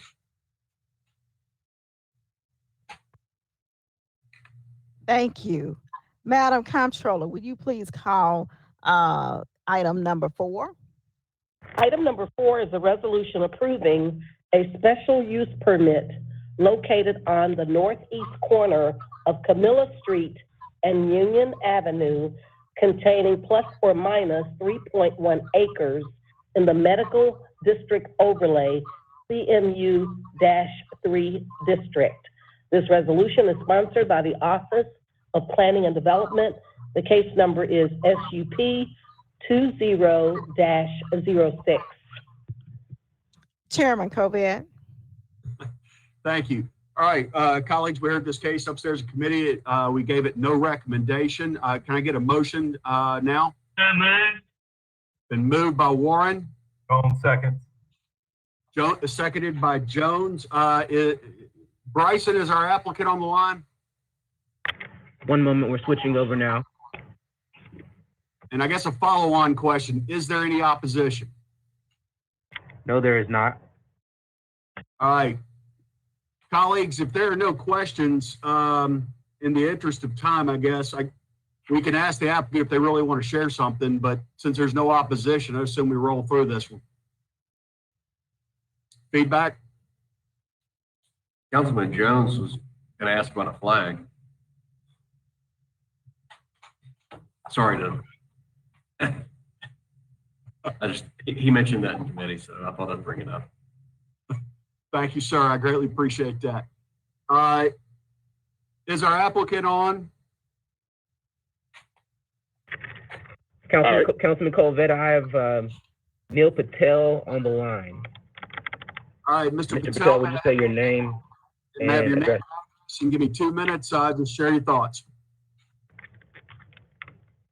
Neil Patel, 310 Union Avenue, Memphis, Tennessee, 38103. So we're proposing to tear down the old Econo Lodge and build a dual brand Marriott consisting of 180 rooms. Partial of it is going to be extended stay and partial is for regular use. Thank you. All right, thank you very much. Councilman Jones, you want to ask the you want me to? Thanks, Mr. Chairman. The answer was found in the documentation that we have. So they seem to be, in both of those brands would be Marriott brands. Is that correct, Mr. Patel? Yes. Mr. Patel, what are you going to charge per room per night? Approximately would start from anywhere from 140 and go up to as high as, a couple of $200-300. Okay. I know the answer, but do you intend to rent the rooms more than once a day or once in a 24-hour, more than once in a 24-hour period? No. Thank you very much. You do understand that if you change flag names, you got to come back to the council and get approval for that. Yes. Very good. Those are my questions. I see no other council members in the queue. Anybody wishing to seek recognition? Councilman Warren, you wish to be recognized. I just want to say that a higher quality hotel in that medical district will be welcome and is needed.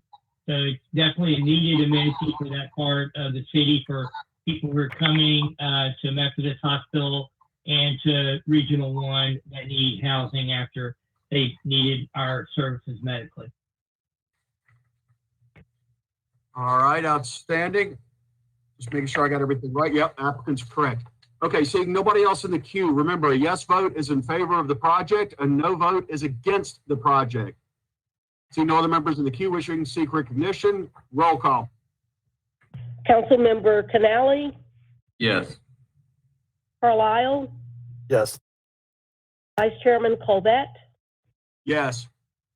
Easter Thomas, Yes. Ford, Yes. Johnson, Yes. Jones, Aye. Logan, Aye. Morgan, Yes. Smiley, Swearingen, Aye. Warren, Aye. Chairwoman Robinson. Aye. That motion passes. Thank you. I don't see any fiscal agenda items. Will you please call item number 6 on our consent agenda? We'll call it consent agenda, please. Item number 6 is up for second reading. Ordinance number 5756 is sponsored by Councilwoman Easter Thomas. Item number 7 is an ordinance rezoning certain parcels adjacent to Lamar between Bellevue and Prescott in the commercial mixed use -3 district. Up for first reading, this ordinance is sponsored by the Office of Planning and Development. The case number is Z20-04, ordinance number 5757. Item number 8 is an ordinance rezoning the southwest corner of East Shelby Drive and Malone Road, containing 10.04 acres in the Conservation, Agriculture, and Commercial Mixed-Use Districts. Up for first reading, this ordinance is sponsored by the Office of Planning and Development. The case number is Z20-06. The ordinance number is 5758. Item number 9 is up for second reading. This ordinance is sponsored by the Office of Planning and Development. The case number is Z20-01. The ordinance number is 5753. Item number 10 is up for second reading. This ordinance is sponsored by the Office of Planning and Development. The case number is Z20-02. Ordinance number 5754. Item number 11 is up for second reading. This ordinance is also sponsored by the Office of Planning and Development. The case number is Z20-03, ordinance number 5755. Item number 12 are notations from the Office of Planning and Development. A is a case number SUP 19-29, vehicle sales. These are cases that have requested a date of public hearing. Item number B is case number PD 20-02, South Urban Plan Development. C, several case numbers. SAC, all of them, but they would include SAC 20-03, 20-04, 20-05, 20-06, 20-07, 20-08, 20-09, 20-10, 2011, 2012, 2013, 2014, 2015, and SAC 2016. These are right-of-way closures and vacations. Item number 10 is case number PD 93-328, correspondence, the Mark PD. The date of public hearing requested is August 4th, 2020 for those items, Chairwoman Robinson. And that concludes our consent agenda reading. Move it. Second, Canale. Thank you. It's been moved and properly seconded. Madam Comptroller, will you please call the roll? Council members Canale, Yes. Carlisle, Yes. Vice Chairman Colbert, Yes. Easter Thomas. Can I ask a question of clarification? This is in the Hello? middle of the roll call. I know I can't vote because I don't understand. So I just want to make sure. On item 12, on the consent agenda, because I don't know if this has come up before, with the notation from OPD, if we vote yes, what does that do with a certain item? Does that approve it, or does that just go with the recommendation? All it appears to do is just set a date of public hearing. Okay. Just making sure. So yes. Thank you, Easter Thomas. Ford, Yes. Johnson, Yes. Jones, Aye. Logan, Aye. Morgan, Yes. Smiley, Swearingen, Aye. Warren, Aye. Chairwoman Robinson. Aye, that motion passes. Thank you. Madam Comptroller, will you please call the MLGW fiscal consent agenda? That would take us to item number 13, which is a resolution approving change number 5 to contract number 11874, Courier Services with Express Courier International, Inc., in the funded amount of $139,095.32. Item number 14 is a resolution awarding a 36-month purchase order for repair and fabrication of substation equipment to Patterson Welding Services in the approximate amount of $300,000. And item number 15 is a resolution approving position number 05698, Computer Software Specialist 3, in the amount of $96,026. Chairwoman Robinson, that concludes our MLGW fiscal consent items. Thank you. Councilman Morgan? I move the MLGW fiscal consent. Second. Colbert. Thank you. Madam Comptroller, it's been moved by Councilman Morgan, seconded by Councilman Covett. Will you please call the roll? Councilmember Canale, Yes. Carlisle, Yes. Vice Chairman Colbert, Yes. Easter Thomas, Yes. Ford, Yes. Johnson, Yes. Jones, Aye. Logan, Aye. Morgan, Yes. Smiley, Yes. Swearingen, Aye. Warren, Aye. Chairwoman Robinson. Aye, that motion passes. Thank you.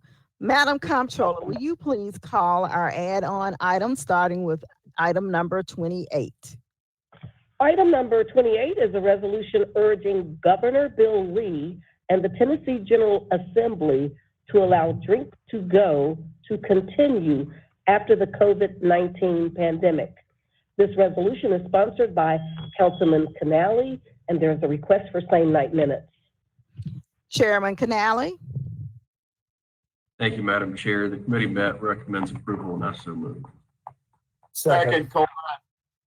Okay, thank you. I don't see any members in the queue. Madam Comptroller, it's been moved by Canali, seconded by Covette. Will you please call the roll? Councilmember Canali, Yes. Carlisle, Aye. Vice Chairman Covette, Yes. Easter Thomas, Yes. Ford, Yes. Johnson, Yes. Jones, Aye. Logan, Aye. Morgan, Yes. Smiley, Yes. Swearingen, Aye. Warren, Aye. Chairwoman Robinson. Aye, that motion passes. Thank you. Madam Comptroller, please call item number 29. Item number 29 is a resolution transferring, allocating, and appropriating $675,942 in GO bonds FY20 from ADA curb ramp cover line, project number PW20300, to curb ramp group 61, project number PW20302, for the construction and installation of 388 curb ramps. This affects all council districts. This resolution is sponsored by the Public Works Division, and there's a request for same night minutes. Chairman Smiley. Madam Chair, the committee met, recommended approval, and I so move. Second, Madam Chairman. Thank you. I don't see anyone in the queue. Madam Comptroller, will you please call the roll on item number 29? Councilmember Canali, Yes. Carlisle, Yes. Vice Chairman Colbert,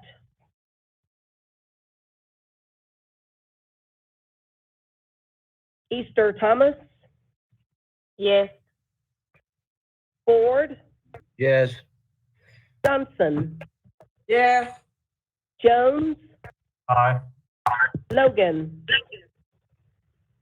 Aye. Morgan, Yes. Smiley, Aye. Swearingen. Aye. Warren, Aye.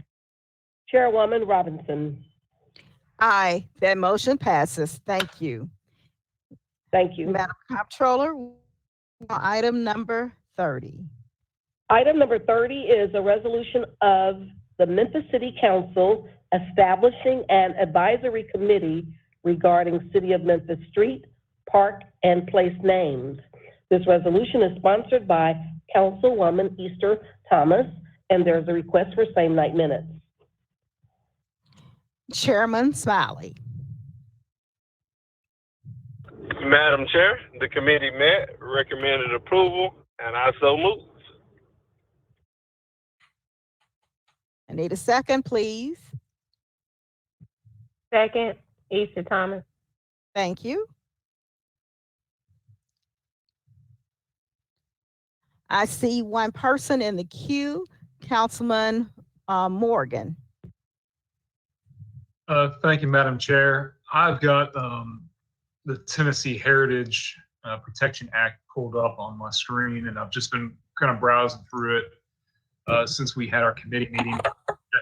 And I think we ought to temper expectations a little bit. It explicitly states the renaming of streets that are basically have anything to do with a historic figure, entity, anything like that would have to go in front, or we'd have to appeal it to their state committee. And I was there several years ago with the mayor, with some ministers, with some business leaders from Memphis petitioning them for the removal of the Confederate statues. And we had a pretty doggone good case, and we got smoked in the vote. I think we lost 18-9, and we needed a 2/3 vote to be able to be granted a waiver. As we talk to people that we will be nominating for this committee and the work that we will be doing and communicating with them, I think we probably ought to temper expectations about the path forward on some of these items that we have the potential to change, and others we'd have to petition the state to change, and what kind of path that could be, which would be a difficult one. If there's a legal strategy around the new Heritage Act, I don't know what it is. Maybe we'd have to talk about it in attorney-client. But I just wanted to put that out there, both for the council members as you're talking to people that you might want to nominate over the next 2 weeks, and for the media or anybody that's watching this, because I think this is going to be a story that's going to be reported on and repeated. And just want to make sure that people understand not everything is within our power to change. The state has preempted us on a lot of this, and I hope that the information that's out there as this is being discussed in the next 2 weeks, and the emails, calls, and whatever we're going to be getting is just as accurate as possible. Thank you. Okay, thank you. I don't see anyone else in the queue.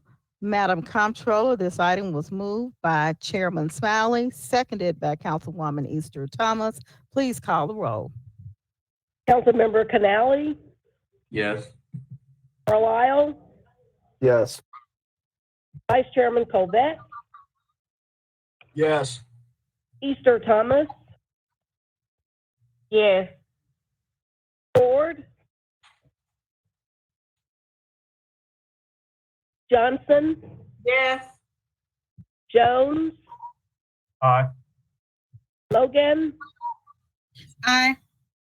Morgan, Yes. Smiley,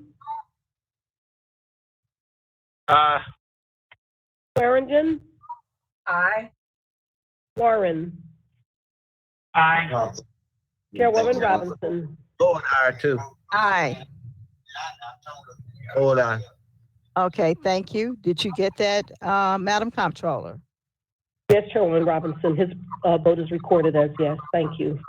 Thank you. That motion passes. Madam Comptroller, will you please call item number 31? Item number 31 is a substitute resolution of the Memphis City Council requesting Mayor Strickland to establish June 19th as Juneteenth within the city of Memphis, thereby recognizing the liberation and emancipation of enslaved African Americans in the United States of America. This resolution is sponsored by Councilwoman Easter Thomas, and there is a request for same night minutes. Vice Chairman Covette, can you take this one? Yes, ma'am. Council lady, you're recognized. Chair lady, you're recognized.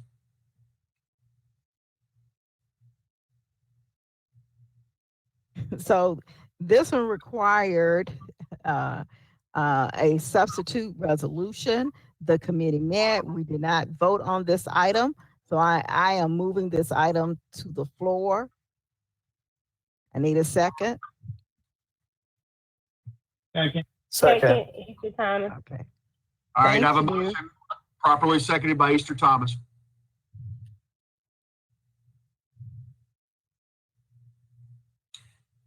Chair lady, do you wish to add any further comment to this? No. All right, colleagues, I see no one else in the queue. Nobody signaling my attention. I assume you're ready to vote. Roll call. Councilmember Canali, Yes. Carlisle, Yes. Vice Chairman Covette, Yes. Easter Thomas, Yes. Ford, Yes. Johnson, Yes. Jones, No. Logan, Aye. Morgan, Abstain. Smiley,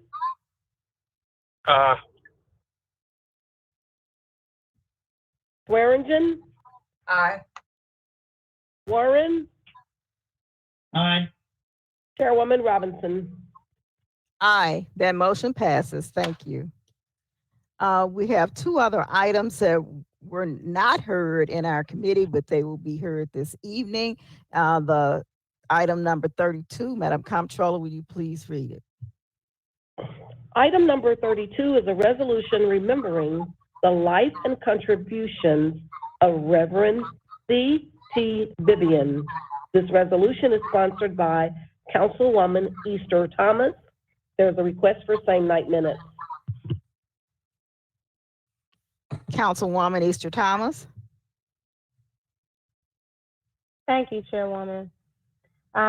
Whereas the Memphis City Council has heard with profound sorrow of the death of Reverend C.T. Vivian, an American minister, author, and lieutenant of the late Dr. Reverend Martin Luther King Jr. during the Civil Rights Movement, and the Council has seen fit to recognize the selfless acts of citizens who have dedicated their lives to improve society for all.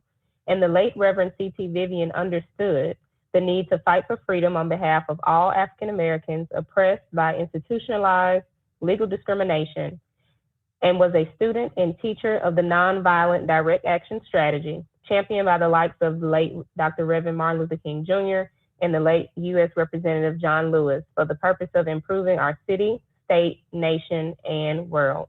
Now therefore be it resolved that the Memphis City Council hereby remembers the life and contributions of the late Reverend C.T. Vivian. Be it further resolved that when the Memphis City Council adjourns today, it adjourns as a further mark of respect to the memory of the deceased. Thank you. I need a second. Jones, second. I don't see anyone in the queue for this item. Madam Comptroller, will you please call the roll? Councilmember Canali, Yes. Carlisle, Yes. Vice Chairman Colbert, Yes. Easter Thomas, Yes. Ford, Yes. Johnson, Yes. Jones, Aye. Logan, Aye. Morgan, Yes. Smiley, Swearingen, Aye. Warren, Aye. Chairwoman Robinson. Aye, that motion passes. Item number 33, Madam Comptroller, will you please read that item? Item 33 is a resolution remembering the life and contributions of U.S. Representative John Lewis. This resolution is sponsored by Councilwoman Easter Thomas. There is a request for same night minutes.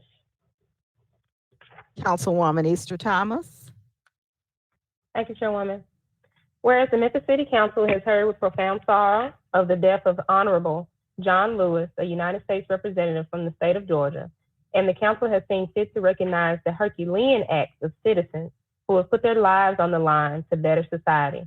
And the late U.S. Representative John Lewis tirelessly fought, sacrificing his health and safety to improve the well-being of African Americans, as well as the underserved, and underrepresented, many of whom face discrimination due to their race, color, ethnicity, and socioeconomic background. And our city, state, nation, and world are now better for the late Representative Lewis's dedicated efforts dating back over 60 years. Now therefore be it resolved that the Memphis City Council hereby remembers the life and contributions of the late United States Representative John Lewis. Be it further resolved that when the Memphis City Council adjourns today, it adjourns as a further mark of respect to the memory of the deceased.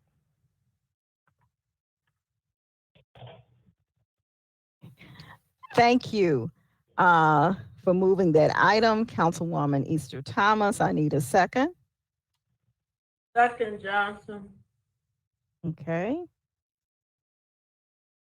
That item has been properly moved by Councilwoman Easter Thomas, seconded by Councilwoman Johnson. I don't see anyone in the queue. Will you please call the roll? Council members Canali, Yes. Carlisle, Yes. Vice Chairman Colvett, Yes. Easter Thomas, Yes. Ford, Yes. Johnson, Yes. Jones, Aye. Logan, Aye. Morgan, Yes. Smiley,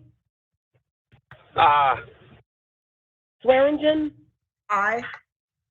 Warren, Aye. Chairwoman Robinson. Aye. Thank you. That motion passes. Got a question of staff, Brooke. We should have had under add-ons, the Black Lives Matter, to be moved to the committee. Yes, the motion I just clarified with Councilwoman Johnson, she can chime in. It was to send the Black Lives Matter as a suggestion for the newly formed naming commission, item 30. That was her motion. So it would go to item 30 once that commission is formed as a suggestion from council. Okay, But so Councilwoman Johnson can make sure that that's correct. so we don't need to vote on that item tonight. I think it was, sorry, may I speak? Do we not have to vote on it as amended? Yes. May I? Yes, you can speak. Thank you so much. We did vote on that as a group as amended to send that item to our newly formed advisory group to help assist with the actual location of that statement. Or for them to come back with a comment or recommendation. Okay, thank you. Council members, any questions or concerns? We're moving forward to our regular agenda items. Madam Comptroller, will you please call item number 16? Item number 16 is an appointment for the Director of Parks and Neighborhoods, Carrie Nixon, Nick Walker Jr. Councilman Carlisle? Thank you, Madam Chairman. The committee met and unanimously recommended the appointment of Carrie Nixon, Nick Walker Jr., and I so move. Thank you. Second, Canale. Okay. Madam Comptroller, it's been moved by Chairman Carlisle, seconded by Councilman Canale. Will you please call the roll? Councilmember Canale, Yes. Carlisle, Yes. Vice Chairman Colvett, Yes. Easter Thomas, Yes. Ford,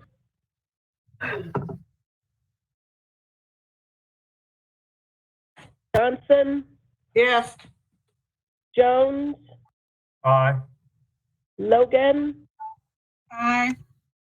Morgan, Yes. Smiley, Yes. Swearingen, Aye. Warren. Aye. May I revisit the vote of Councilmember Ford, please? Yes. Thank you. Chairwoman Robinson. Aye, that motion passes. Thank you. Madam Comptroller, please call item number 17. Item number 17 is a resolution requesting approval for cooperative agreement on the use of Acela software system, all council districts. This resolution is sponsored by Memphis and Shelby County Division of Planning and Development and the Engineering Division. Chairman, Smiley. Yes. Madam Chair, the committee may recommend approval, and I so move. Seconded by? Second, Madam Chairman. Thank you. I don't see anyone in the queue. Madam Comptroller, will you please call item number 17? Will you please call for the vote on item number 17? Councilmember Canale, Yes. Carlisle, Yes. Vice Chairman Colvett, Yes. Easter Thomas, Yes. Ford, Yes. Johnson, Yes. Jones, Aye. Logan, Aye. Morgan,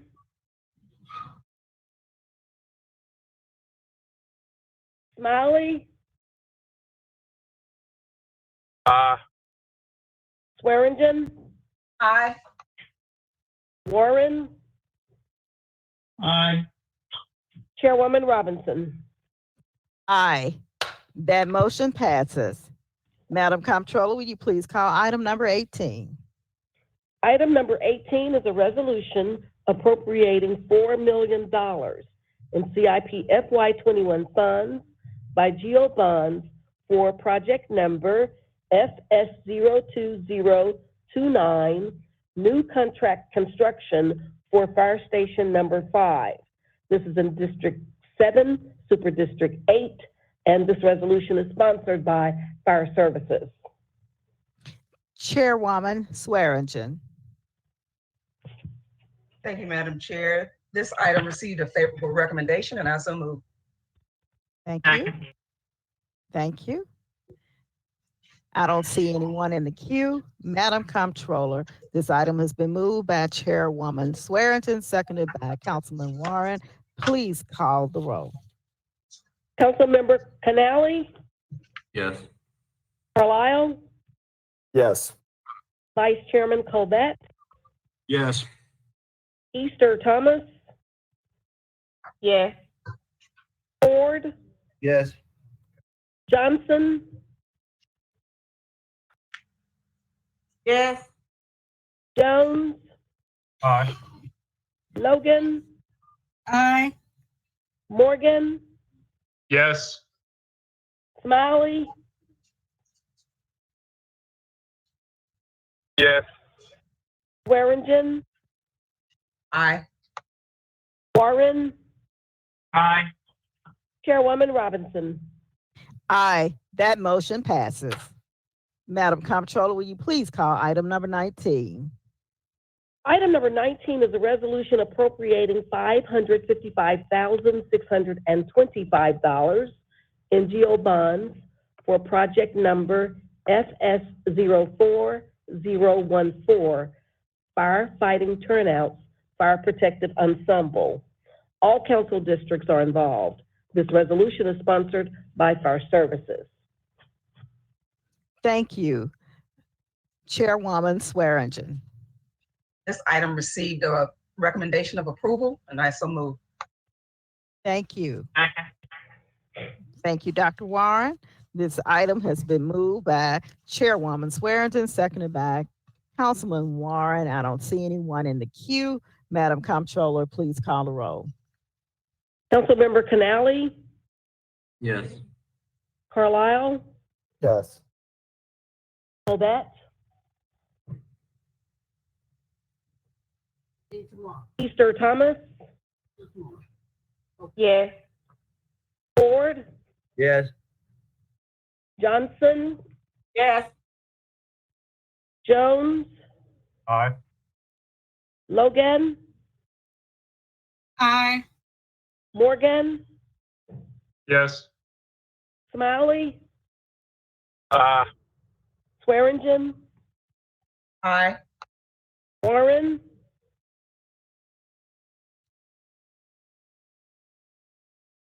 may I also revisit the vote of Vice Chairman Colbert for this item?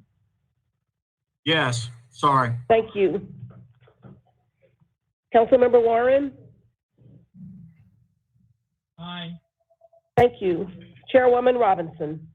Aye. That motion passes. Thank you, Madam Comptroller. Will you please call My item number? pleasure. Item number 20 is a resolution appropriating $48,375 in GEO bonds for project number FS04012 for personal protective equipment, self-contained breathing apparatus, and accessories. This affects all council districts, and this resolution is sponsored by Fire Services also. Thank you. Council pleasure. Chairwoman Swearingen. Item number 20 received a positive recommendation. I so move. Second. Second. Thank you. I didn't hear the first person that seconded. Nelly. Okay, thank you. I don't see anyone in the queue. Madam Comptroller, will you please call the roll on item number 20? Councilmember Canali, Yes. Carlisle, Yes. Vice Chairman Colbert, Yes. Easter Thomas, Yes. Ford, Yes. Johnson, Yes. Jones, Aye. Logan, Aye. Morgan, Yes. Smiley, Yes. Swearingen, Aye. Warren, Aye. Chairwoman Robinson. Aye, that motion passes. Thank you. Madam Comptroller, will you please call item number 21? Item number 21 is a resolution allocating and appropriating $3,870,000 for project number LI01030, New Fraser Library. This is in District 7, Super District 8. This resolution is sponsored by Library Services. Chairwoman Easter Thomas. Thank you, Chairwoman. The committee met and voted approval. I so move. Second, please. Second. Warren. Second. Okay, thank you. I don't see anyone in the queue. Madam Comptroller, this item was moved by Chairwoman Easter Thomas, seconded by Dr. Warren. Please call the roll. Councilmember Canali, Carlisle, Yes. Vice Chairman Colbert, Yeah. Easter Thomas, Yes. Ford, Ford. Johnson. Yes. Boyd, yeah. Thank you, Councilmember Ford. Johnson, I got your vote as yes. Jones, Aye. Logan, Aye. Morgan, Yes. Smiley, Swearingen, Aye. Warren, Aye. and may I revisit the vote of Councilmember Canali? Yes. Thank you very much. Chairwoman Robinson. Aye, that motion passes. Thank you. Madam Comptroller, will you please call item number 22? Item number 22 is an 8th supplemental resolution supplementing the electric system revenue obligations master resolution authorizing the issuance and sale of not to exceed $160 million principal amount of electric system revenue bonds, Series 2020. This resolution is sponsored by MLGW Division. Thank you. Chairman Morgan. Thank you, Madam Chair. Committee met, recommends approval, and I so move. Second. Thank you. Madam Comptroller, I don't see anyone in the queue. This item was moved by Chairman Morgan, seconded by Councilman Carlisle. Will you please call the roll? Councilmember Canali, Yes. Carlisle, Yes. Vice Chairman Colbert, Yes. Easter Thomas, Yes. Ford, Yes. Johnson, Yes. Jones, Aye. Logan, Aye. Morgan, Yes. Smiley, Yes. Swearingen, Aye. Warren, Abstain. Chairwoman Robinson. Aye, that motion passes. Thank you. Item number 23, Madam Comptroller.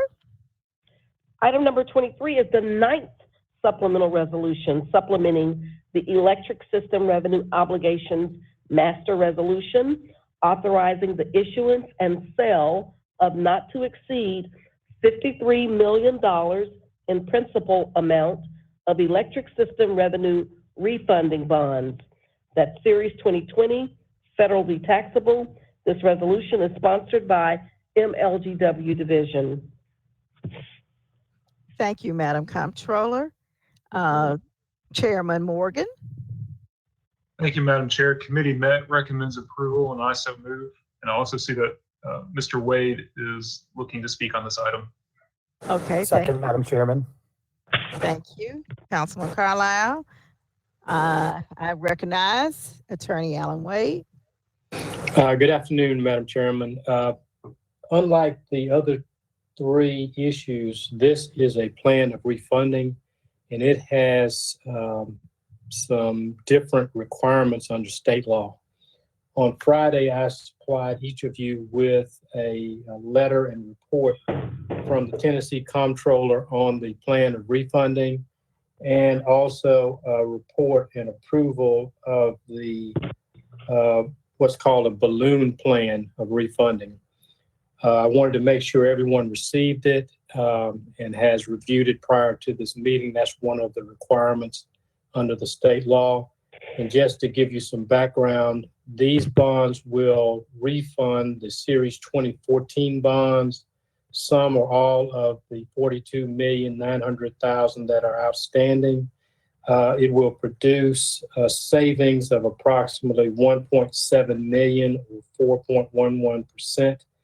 The comptroller has given you a report primarily to explain this, what they believe in layman's terms. I don't think it's any less complicated than the documents, but nevertheless, that is one of the requirements. That report has been provided to you and received by you.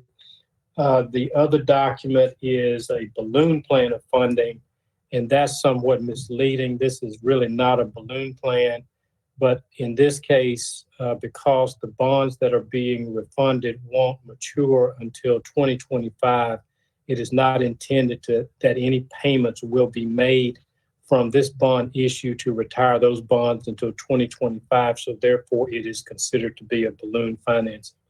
So with that, Your Honor, I think we have, with that recitation, I have recited all of the requirements by state law. These documents were also posted on the council's website as the comptroller's letter instructs. And I would like the record to reflect that all these documents have been provided to you, considered by you, and should be added to the official records of this meeting. And with that, Your Honor, I'll yield back to you. Thank you. I don't see any members in the queue. Madam Comptroller, this item was moved by Chairman Morgan, seconded by Councilman Carlisle. Will you please call the roll? Councilmember Canali, Yes. Carlisle, Yes. Vice Chairman Colvette, Yes. Easter Thomas, Yes. Ford, Yes. Johnson, Yes. Jones, Aye. Logan, Aye. Morgan, Yes. Smiley, Swearingen, Aye. Warren, Aye. Chairwoman Robinson. Aye, this motion passes. Thank you. Madam Comptroller, will you please call item number 24? Item number 24 is the 4th supplemental resolution supplementing the water system revenue obligations master resolution, authorizing the issuance and sale of not to exceed $75 million in principal amount of water system revenue bonds, Series 2020. This resolution is sponsored by MLGW Division. Thank you. Welcome. Chairman Morgan. Thank you, Madam Chair. Committee met recommends approval and I so move, and I can confirm that I was in receipt of said documents mentioned by Mr. Wade, and I've reviewed them to my satisfaction. Thank you. Second, Madam Chairman. Thank you. I don't see any members in the queue. Madam Comptroller, this item was moved by Chairman Morgan, seconded by Councilman Carlisle. Will you please call the roll? Councilmember Canali. Yes. Carlisle. Yes. Vice Chairman Colvett.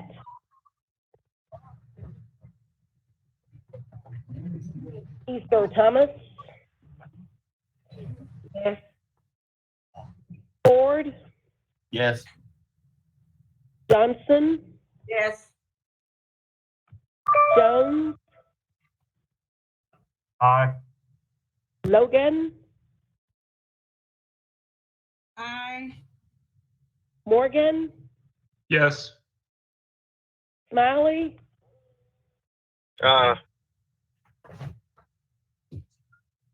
Swearingen.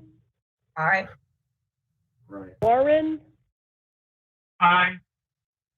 Chairwoman Robinson. Aye. That motion passes. Thank you. Madam Comptroller, please call item number 25. Item number 25 is the third supplemental resolution, supplementing the gas system revenue obligations master resolution, authorizing the issuance and sale of not to exceed $70 million principal amount of gas system revenue bonds, Series 2020. This resolution is sponsored by MLGW Division. Chairman Morgan. Thank you, Madam Chair. Committee met recommends approval and I so move. Second, Madam Chairman. Thank you. Madam Comptroller, I don't see anyone in the queue. Will you please call the roll on item number 25? Councilmember Canali. Yes. Carlisle. Yes. Colvett. Yes. Easter Thomas. Yes. Ford. Yes. Johnson. Yes. Jones. Aye.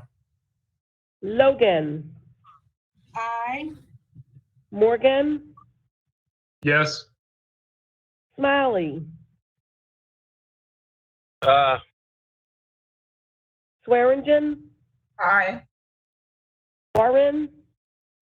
Aye. Chairwoman Robinson. Aye. That motion passes. Thank you, Madam Comptroller. Will you please call item number 27? Item number 27 is a resolution appropriating $424,526, change order FY 2021 CIP budget funded by Capital Pay Go Storm Water. Project number ST03200 for the electrical rehabilitation of the Inslee Pumping Station. Thank you. Chairman Smiley.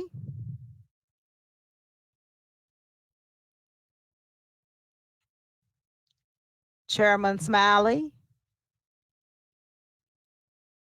Who is the vice chair?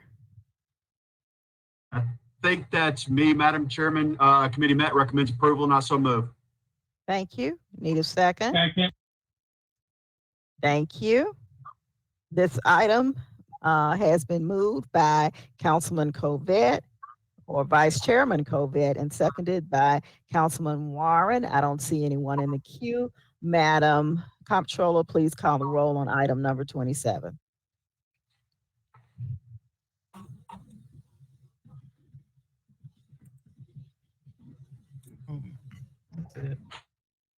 Madam Comptroller?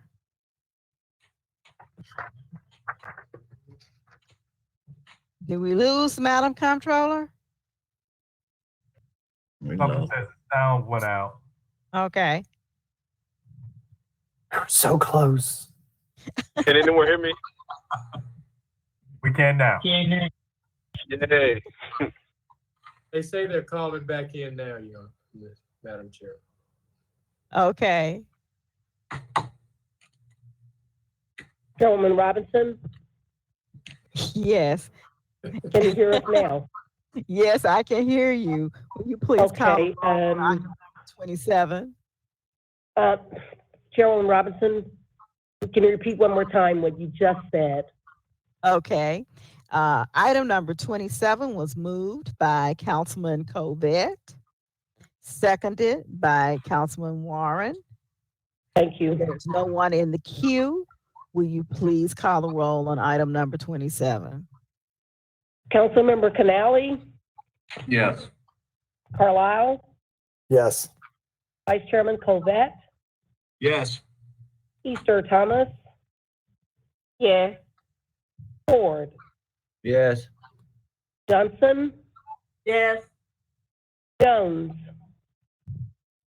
Aye. Logan, Aye. Morgan, Yes. Smiley, Yes. Swearingen, Aye. Warren, aye.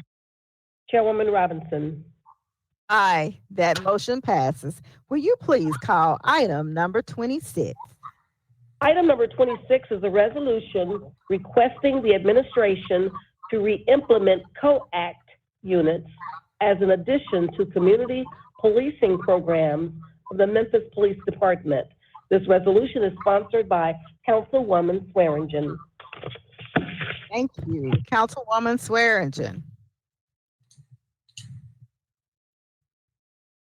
Am I able to recommend approval with this, with sponsoring it, or do I need to yield it to my co-chair? Johnson seconds it. Go ahead and move it. It's, Will you please announce your committee's recommendation?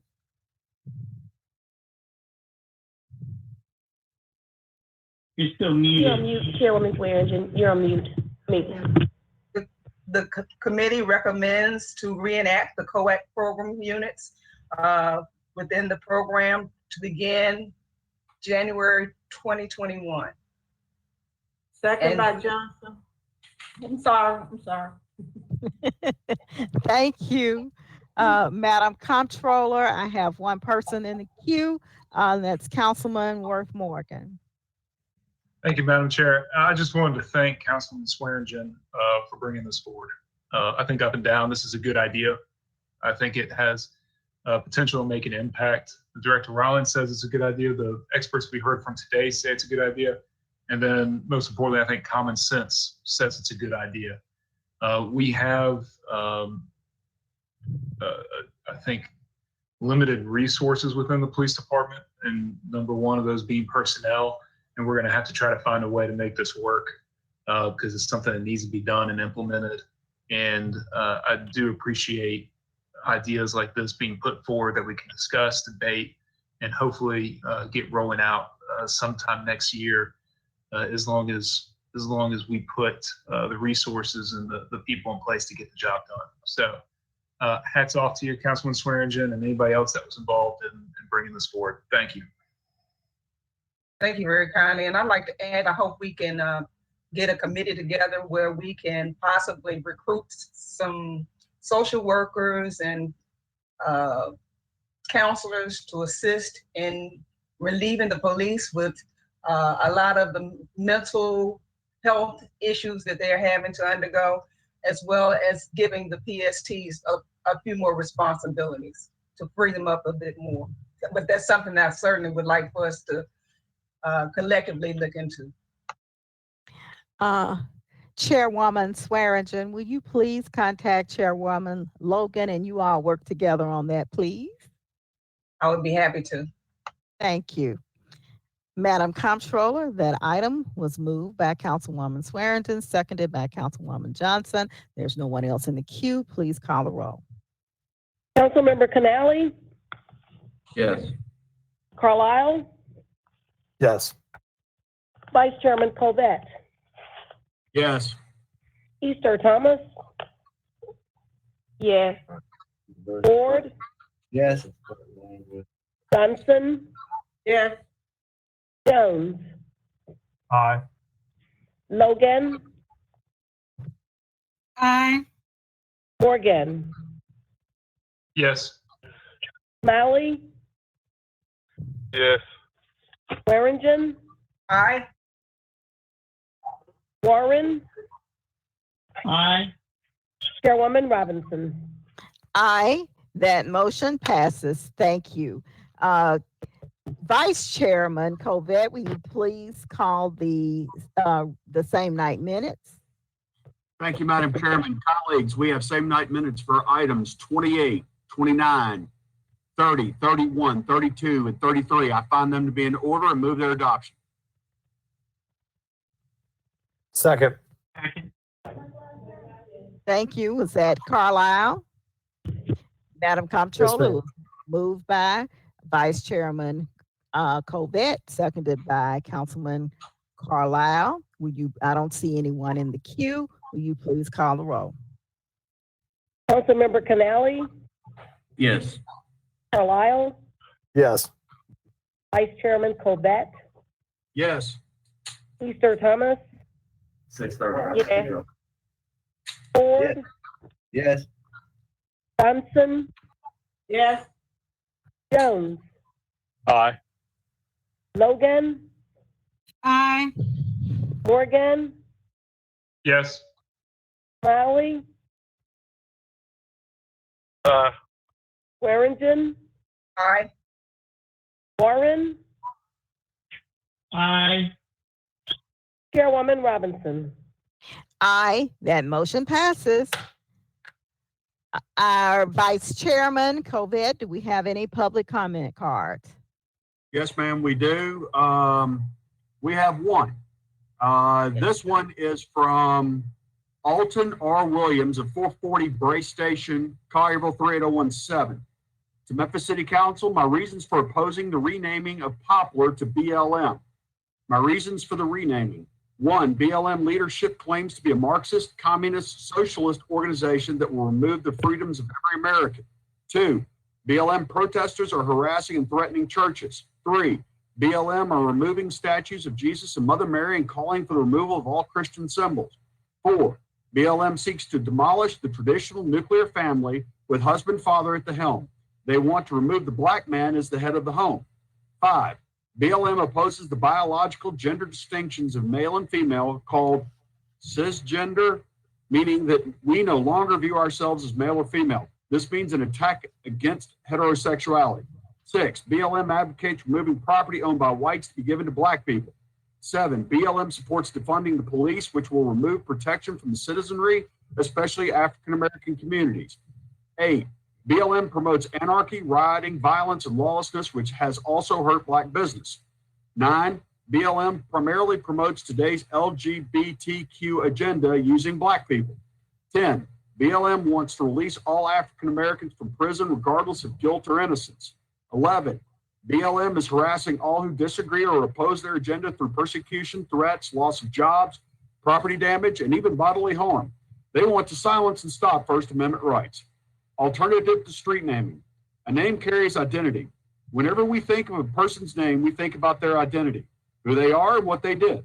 When we think of Martin Luther King, we think of one who helped people and fought for justice. When we think of Adolf Hitler, we think about one who killed over 6 million Jews and other millions of people. The aforementioned reasons reflect the identity of BLM. We need to also consider if we begin renaming streets after movements, we will also have to honor movements we do not agree with or that oppose African Americans. Question. I pray that the council will not remove the peace of our city by selecting a name that could bring division. We removed Nathan Bedford Forest because of the divisiveness it stirred between the races. Will we be doing the same with a BLM street renaming? A street renaming should always honor anyone who achieved for the good of a people or for the community. Someone who has given many years of service and worked for the good of humanity, or someone who represented a first for our city, or individuals who have paid a price in some way. I propose that if the council seeks to honor African Americans, select someone such as Dr. Willie Harrington, the first black school superintendent, the first black mayor of Memphis. B, Harold Ford Sr., the first black congressman from Memphis. C, civil rights leaders not already honored, such as James Lawson or one of the Bailey brothers. D, Congressman John Lewis, who recently passed away. E, maybe one of the leaders of the 1968 sanitation strike. Again, I encourage us to select someone who achieved for the good and paid the price. I feel the BLM could achieve some great things for this generation of African Americans, but I ask that until their beliefs and agendas make changes, then I oppose the renaming of the street. This is not the righteous, moral, civil rights movement of the 1960s. He then offers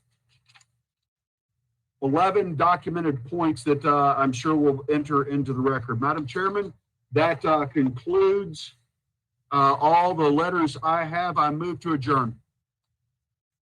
Okay, I have, Second. before we move, Oh, we're not adjourning. Recess. Hold on. Recess. Before we recess, I have one other item. Please stop. Alan Wade said that we have a copy in our email box of the revised resolution for Black Lives Matter. He said that it needs to be read into the record since we're moving it to the committee to review this resolution. Councilwoman Easter Thomas, will you please read this resolution into our record? You can do the now therefore be resolved. I need to look at the new resolution that was sent. They just brought it up. You can Okay. read the therefore be resolved. Can you scroll down?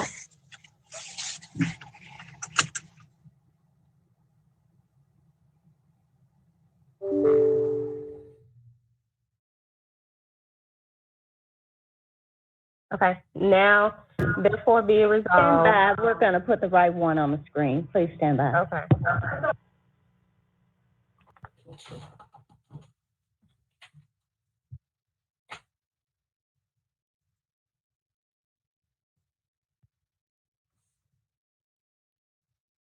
Vice Chairman, stand by for recess.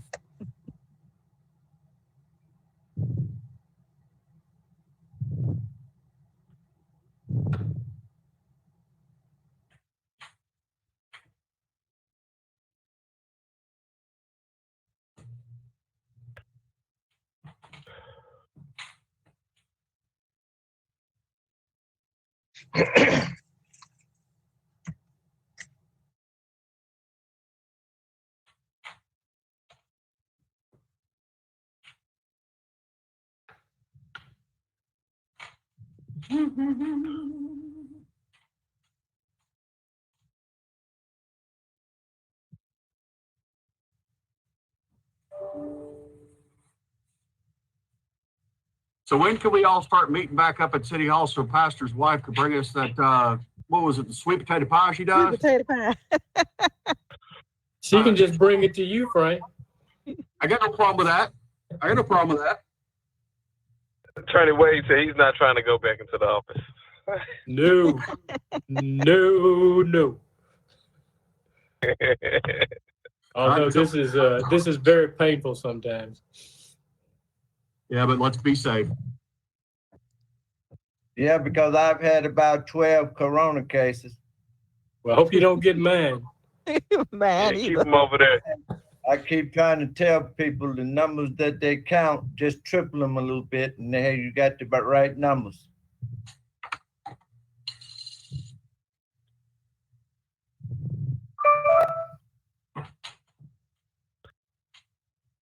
Canela, how many have you had? Do you want me to just read it for you, Councilwoman Easter Thomas? I have a copy. Lost count. Yeah, I thought they were putting it back on the screen.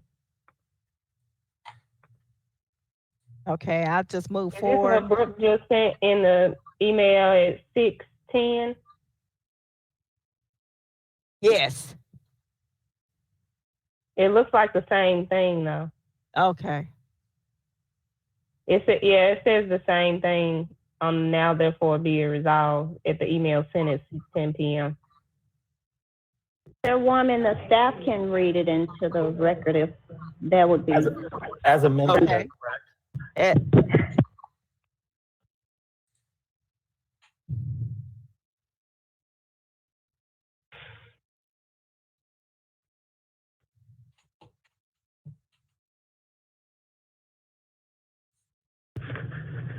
Councilwoman, I'm putting the amendments up. It changes it to go to the committee instead of going to the Land Use Control Board. I hope that you can see that up there. Can you see that, Councilwoman Easter Thomas, to read it? Ooh, no, ma'am. Me either. I My may be eyes are wrong, much but older. my eyes, they not working like Madam that. Chair, I'll read it. Thank you. Okay. You just took it off my screen. Where did it go? Scroll down. I'm trying. It won't scroll. Oh, here we go. Here we go. Now we got it. All right, here we go. Now, therefore, be it resolved, the Memphis City Council hereby requests the City Council Renaming Commission to consider street renaming within the city of Memphis in honor of Black Lives Matter, thereby recognizing the worth of Black lives within a society that has historically devalued Black life. Be it further resolved that this request follow the process and procedures outlined by the resolution of the Memphis City Council establishing an advisory committee regarding City of Memphis street, park, and place names. Thank you.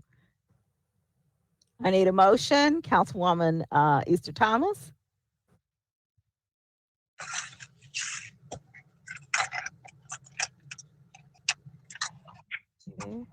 Well, Jones will move it. Okay, Second, thank you. Swearingen. Thank you. It It's was been on moved mute. by I'm sorry. Jones and seconded by, it was moved by who? Jones. Jones and seconded by Swearingen. Madam Comptroller, will you please call the roll on this item? Councilmember Canali, Yes. Carlisle, Yes. Vice Chairman Covette, Yes. Easter Thomas, No. Ford, Yes. Johnson, Yes. Jones, No. Logan,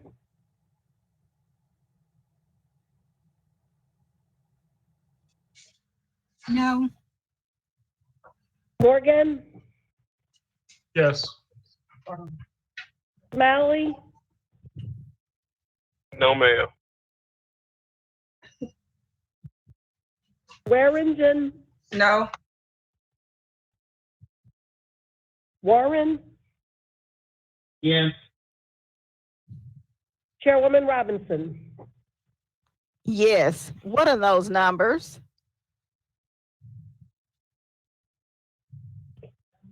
Nine and 4.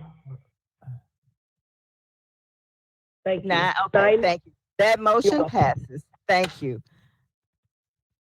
Vice Chairman? Yes, since we can adjourn, I'll move to recess. Wait, Madam Chair, do we need, I'm sorry, hold on. Yeah, Madam Chair, I move that item be I move that item to be added with same 9 minutes. I need a Morgan second. seconds. Thank you. I don't see anyone in the queue. Madam Comptroller, will you please call the roll on that item? Say 9 minutes. Councilmember Canali, Yes. Carlisle, Yes.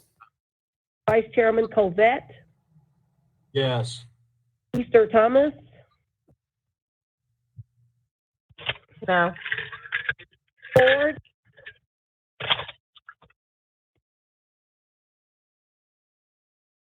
Johnson, Yes. Jones, No. Logan, No. Morgan, Yes. Smalley, No, ma'am. Swearingen, No. Warren, No. Chairwoman Robinson. Yes. That's 6-7, Vote to recess. Chairwoman Robinson. So that It was 6 Chairman. yes, 7 no. Did we 7 get it? yes, 6 no. Okay, that item passes. Thank you.